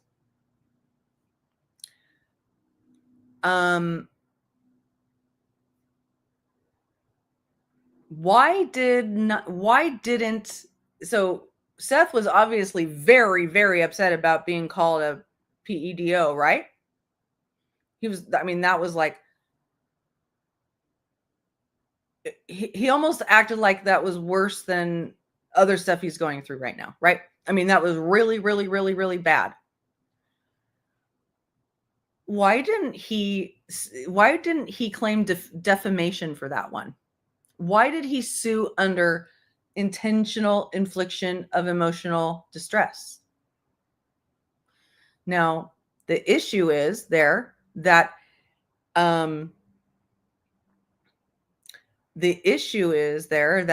defamation, you cannot make a defamation claim unless the accusation is factual. So now there's another thing about that. Okay. If the person who says, oh, that's a pedo, has a good reason to believe that based on, the person's past behavior or something like that, if they could possibly go in and make a case for a defense, right? But in order for it to really be a defamation claim, a valid, and this is guidance, you guys, don't take, if you're really thinking about these things, go to a lawyer, don't take my word for it. I'm just giving you guidance as you exist here on the internet, okay? But it's one thing to say, you're a pedo. It's a whole other thing to say, I saw that man touching a minor in the woods 5 days ago. That would be literal defamation if it wasn't true.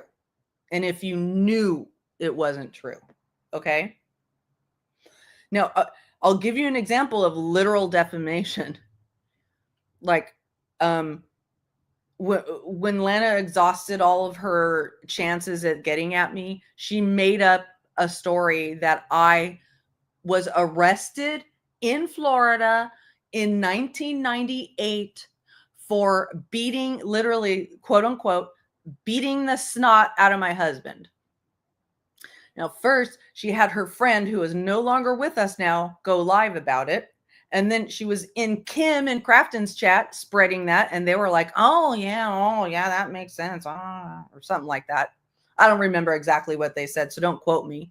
But she was like running around her friends' chats. She didn't have many friends in this community at the time, but she's running around friends' chat going, oh my God, did you hear? Lynn was arrested in 1998 for beating the snot out of her husband. Well, of course it's ridiculous. And I didn't even respond to it for weeks later because I was like, you're an idiot. I know that's not true. I didn't set foot in Florida until like 2007, I think it was. So you guys are so stupid. And nobody was running around with it either. I couldn't go defamation, I'm gonna sue you, because nobody, that's the issue. Nobody believed her because they know she's such a fucking liar and she's a conspiracy theorist, and she doesn't mind who she lies in conspiracy theories about at all. She will take, she will take a dead woman and turn her into a corpse and mock her. We know this. And I wouldn't put her past that now. The only thing that might be stopping her from doing that now is that she realized how bad she got dragged for it when it was first exposed by who? Crafton and Kim. Okay, let's keep going.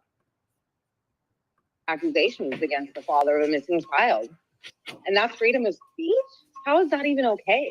Yeah. Would it surprise you if he told Katie it's him or me and the child just so happens to disappear? Now, He says, I feel we're going to see the billboards come up in a minute. We're going to see the billboards come up again in a minute, but they were disgusting. I mean, they were literally targeted. They were meant to trigger him, meant to trigger the Proudfoots. I mean, let's just back it up a little bit. I cried, you lied. Silence is murder. Didn't vanish alone. I mean, there's many more that were literally intended to create the reaction that they got. It's him or me, and the child just so But happens. I think that what they wanted a bigger reaction. They wanted him to really go ham for like a week. You know, they wanted him to just fucking lose it and then do something illegal so they could lock him up. They're trying to fucking frame him somehow. Right. Sorry, Anyanka. I'm sorry. I know it's triggering. I know. Happens to disappear? Kelsey says, I feel there's too much blocking going on for non-drama statements. I agree, Kelsey. There's a lot of blocking going on. Okay, so you think we're being too heavy-handed with it? Yeah, I think if they have an opinion, it's fine. It's fine. How about this rogue code red?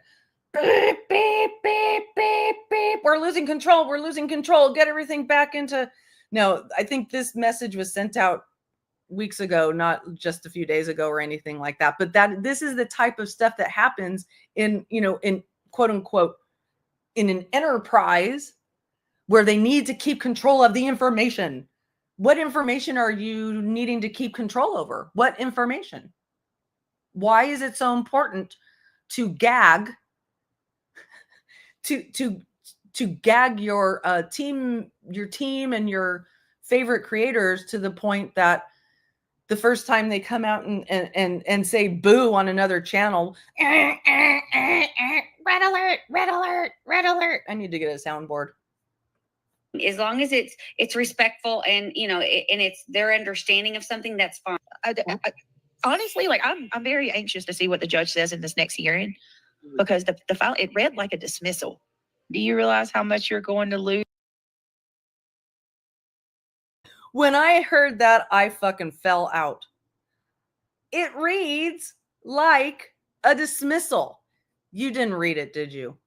It says right there, dismissed. Dismissed. Right there, right there, right there.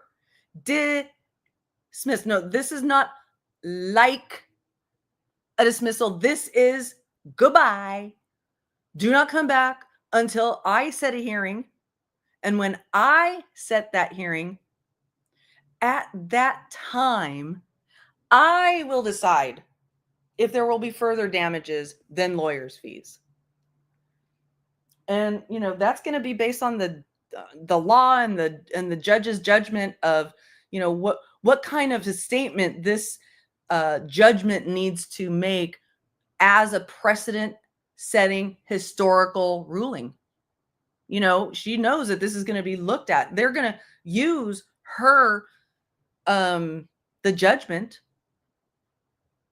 again and again and again as an example of what they do from here on out. So they're thinking about this hardcore. And that's why she declined to say it at this time. If they were like, nope, this is it. It's only lawyers' fees. That's it. No more. They would have said that. They would have made it very clear in the ruling. There's a reason. If you noticed, I don't think there's one typo in this ruling. Not one. And that's kind of rare too. So they literally said, we must write at this time. I mean, let me tell you, there are certain things that people pay very close attention to. In fact, this is probably hard to believe, but Steve Jobs reviewed Every single press release we ever put out, every single one, everyone, he had to have his stamp on it every time. Okay. So people are very particular, and sometimes we had to literally, we had to like back it up, back. Oh my God. He decided to change one word. He wants to change a word from insanely great to spectacular. And now we have to check with the lawyers to say, is spectacular okay? Are we okay to say spectacular in a press release? Yeah, it's okay to say spectacular in a press release. You can't say it's the most, it goes like that. Professionals think about the words they say and write in public documents, especially when they're a matter of historical law. So that is why it says at this time. Now, that doesn't guarantee that there will be more of a judgment, but you can't read it like, oh, you better not go in there expecting that that's all that's going to happen, is that there's going to be a no further judgment than just the lawyer's fee. You got to expect everything. You should talk to an actual lawyer, okay? A real lawyer who isn't some fix-it guy for criminals who are running a RICOGanda campaign, a really badly failed RICOGanda campaign. Seriously. Who's on this filing? Over 50K. Please take this serious. Lunar Moon, who have you been listening to? See, and then it's not just about like, there's no growth. There's no learning there. There's no learning. And that's what I can't respect. I can't fuck with that. Okay. I can't fuck with that. Getting defensive over a very politely worded, just look, I'm just looking out for you. Getting defensive over it. It's a really, I don't understand that somebody who has absolutely no appetite for new knowledge can be in true crime. I just don't. If you're an attorney, then we don't even know what the number is. Lord help me, Jesus. I can't do this. You don't even know what the number is that is their attorney's fees. How can you come at me and say $50,000? How many? Well, here's what happens. The defendants who won, they get to turn their report in for the money that they spent with their receipts, with their actual receipts. Here's how much I spent on this lawyer. This is how much money I spent traveling and, on paper or whatever, legal expenses, right? Filing fees, that shit. So Granny and Barbecue get to submit all of that. And then probably at the hearing, there might be an opportunity, and I don't know how this works. Okay. But they might have an opportunity to submit some sort of argument for why it should be more than just the lawyer's fees. And, now I've had a situation where I received an initial judgment of one thing and then a final judgment of something that was like 50% lower. Okay. That's what happens. And it's all at the court's discretion, but they're going to base it on actual receipts, not CVS receipts. I'm not trying to be argumentative, but this can't become case law because it was dismissed by a pre-trial motion. Oh, that's actually a good point. I didn't think about it that way. Damn. It was such a good, such a good way to sink into that. This is case law. It's going to be an example. Well, it'll be some sort of precedent. But I understand what you're saying. Okay. Any man hours alone is just this. Oh my gosh, I can't imagine the man hours, the legal fees that just to file. No idea. I mean, look, think of what the hours this thing cost. Right. I can't imagine. I don't know. It's got to be thousands of legal hours. Yeah. And then it's going to be the defense. They're going to have to do thousands of hours just to read it. Read the judgment. It says attorney's fees and cost and expenses. It specifically states no punitive damages, no treble payouts. Thank you, Yvette. And see how she just literally conveniently misses that it says at this time. Come on. It's from my understanding, they're appealing. You want to do it to save face? Are you willing to lose your houses? Go ahead. It's not my stuff on the line. It's not my livelihood leans on my assets and future earnings. It's yours. Right. Imagine Granny's claim to fame. She got it off the back of a missing child. That pissed me off. When you say that, you literally have no understanding or concept of self-accountability. You kicked this off, Brittany, and then you, with your co-plaintiffs, sparked Streisand's fire. The Streisand effect fire. Okay? So you have a heavy hand. And in fact, you literally use a missing teens you never met claim to claim victim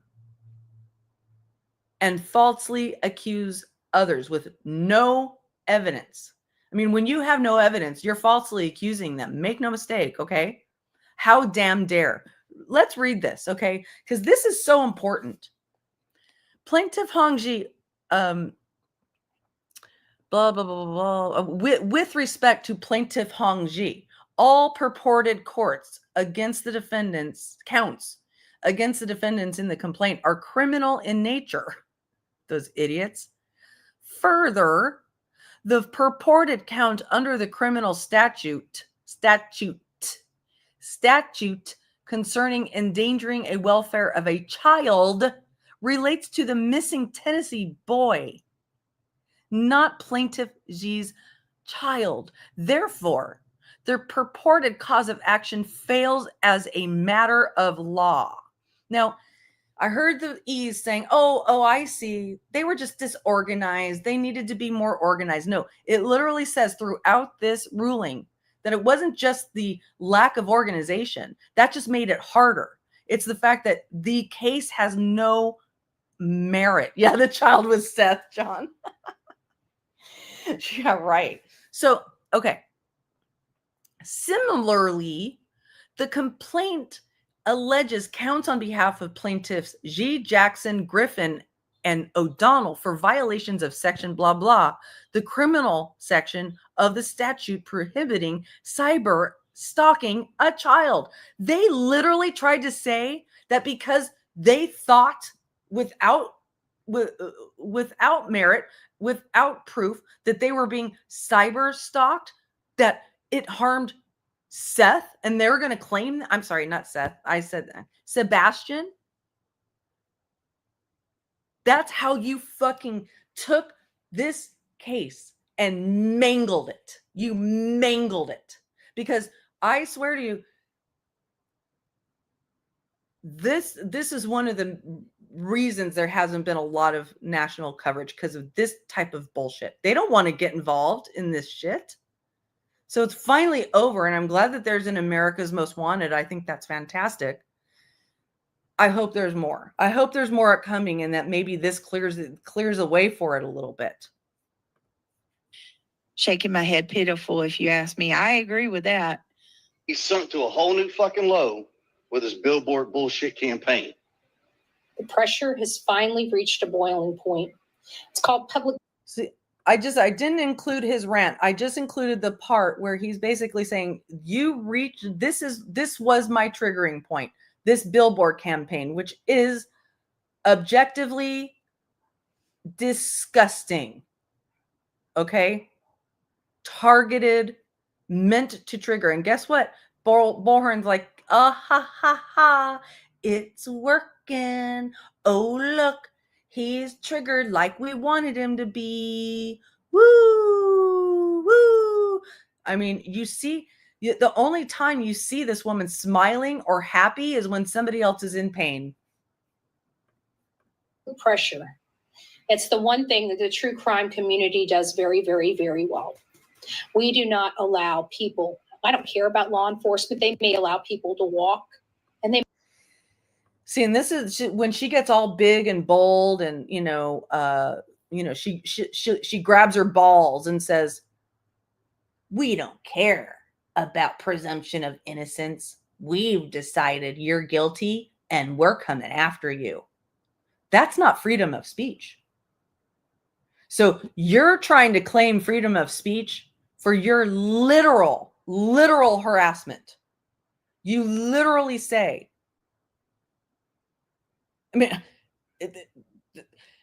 you literally say, let's go trigger. Let's figure out how we can trigger. And then the person that you wanted to get triggered gets triggered. And then you're like, oh my God, oh my God. So Betty's happy, but other people are like, oh my God, I can't believe you said those things. Yeah, those were shitty things to say. After, do I understand? Would I have done the same thing? I don't know. Would I felt that way? I think I would be literally going mad right now if I were them. I do. I think I'd be going mad. It may allow people to walk freely for years. We're not that kind. We bring it up. We use our constitutional rights and we bring it out here. We are not mean. See, she gets constitutional rights, but you don't. You don't get your presumption of innocence. But she gets it. And she gets, you guys all know this. I'm preaching to the choir. Mainstream media, thank God, is get billboards around the blessed country with Sebastian's name on it. And of course, this asshole has something to say about it. Not thank you. There's no thank you there. They should be thankful that they didn't. They should be thankful that there's these billboards that say, I cried, you lied, silence is murder, and knowing that that's, and then, let's not even discuss like the stupid reward and the phone number that's supposed to be dogs, but is actually AtNights. I mean, come on. This is a travesty. This is fucking repulsive. What you guys do and try to push off as clean living. Fuck you. Put their faces next to Sebastian and said, have you seen these idiots? They all want Betty put in jail for her freedom of speech. Right. No, anybody who wants Betty to go to jail is for her actual crimes that she's been charged for and is out on bond for. Okay. But then they say that we try to take people's freedom of speech, which was never even, I took part in the litigation. This literally says the intent of at least some of the scriveners was to scare the defendants into believing that there could be or might be criminal charges filed against them. Certainly support the conclusion that plaintiffs intended to scare defendants from continuing to broadcast, podcast, or else be tied up in litigation for solely for litigation's sake. That's so yes, this is about speech. You keep saying the remedy is leave me alone. What's the definition of leave you alone? Don't exist? Like never speak on the platform again, because you're liable to take anything that person says as a personal attack on you. And that's not rational. So no, we're not going to take it as rational. It's not rational to ask somebody to never ever speak your name again. It's not rational for anybody to ask you not to speak their name again. It's just not rational. That might be true. Make stop. Nothing more and nothing less. Not for money, not for attention, for a judge to tell people to stop. I just wanted the judge to tell her to leave me alone. She still literally thinks that the judge is her mommy. That the judge acts like a mommy referee and says, now, Jessica, you're being mean. And now, how are you supposed to arbitrate that day after day after day? No, that's literally why these laws exist in the way that they do. Okay. And the fact that you didn't learn it and understand that before you got yourself literally up, like you're drowning in an ocean of this bullshit because you made a decision out of spite. That's what I see. Yeah, leave these people alone. It's weird how, yeah. No, you realize calling somebody certain things is automatically defamation. You, as far as I'm concerned, could be a pedo. Maybe those of us around here that have had to deal with people coming into our real life. I mean, this is just unbelievable. I mean, this is Kim reacting to reacting to the ruling, and also this whole thing, about exploiting other people's traumas, blah blah blah blah blah blah blah. And literally a month ago, this is what she was doing. Literally a month ago, you guys. And exploiting our traumas and whatever. I guess get a grip. Come back with us down to earth. Then April 18th, someone else started to appear on AtNight's Twitter. So Michelle After Dark doesn't usually. Yeah, Anyanka, I've been calling her Betty number 2, Bullhorn Betty 2.0. She may take that as a compliment. Whatever, I don't care. Anyway, so I love when Michelle After Dark gets into commenting about this stuff, because she is so disgusted by this entire thing. So I included some of her commentary. But here they are.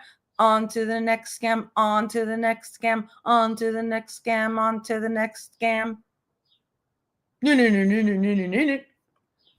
As I talked about yesterday, I said, I hope they're not targeting Summer for the same nonsense and tomfoolery that they brought to Sebastian's case.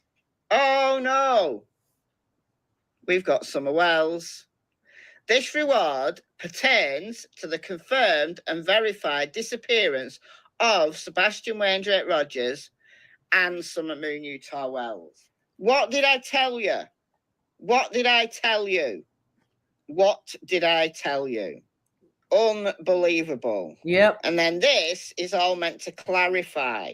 So look, if anybody thinks this reward is real, you need to give your head a big wobble. I can't make it any plainer. This is a sham. This is nonsense. The sooner people wake up and realize it and kick these guys to the curb, the better. The fact that Summer Wells has now been brought into this absolute sham breaks my cold, stony heart. It shatters it. Because we now have two vulnerable children who are. And I've been wrong about things along the way here, things that I wouldn't have done now that I did before. So I can forgive that. She's not out here just doing the most, at least that I've seen. But her coverage is solid, and even if you disagree with it, you're like, okay, well, maybe that's a good point. But she has solid fucking coverage, and she really cares, and she's a professional.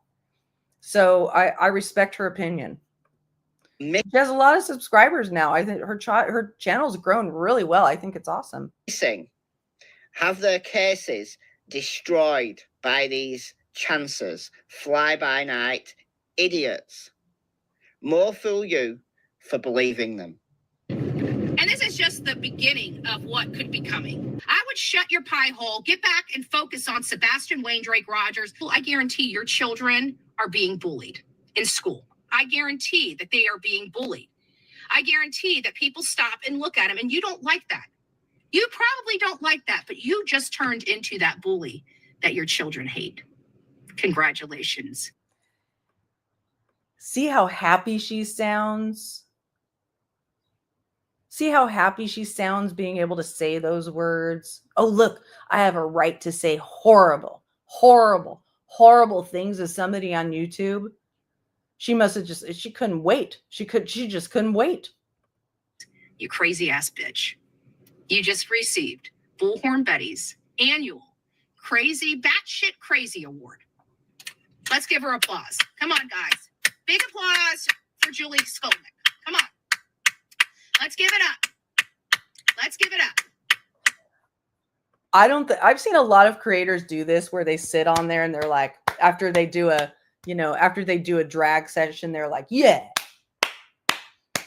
I've had people do that at me. Fuck you, Lynn. Oh, that's good job, Lynn. Whatever. I've never, ever seen it to this degree of, it's like she had to keep clapping, because if she didn't keep clapping, she was just going to go out and fucking shit on the street. I mean, like, she was so out of her head with anger and needing to get it out. You know what I mean? This is the most extended, like, solo alone ovation I've ever seen in my entire fucking life. She won the Batshit Crazy Bullhorn Betty Award. Woo!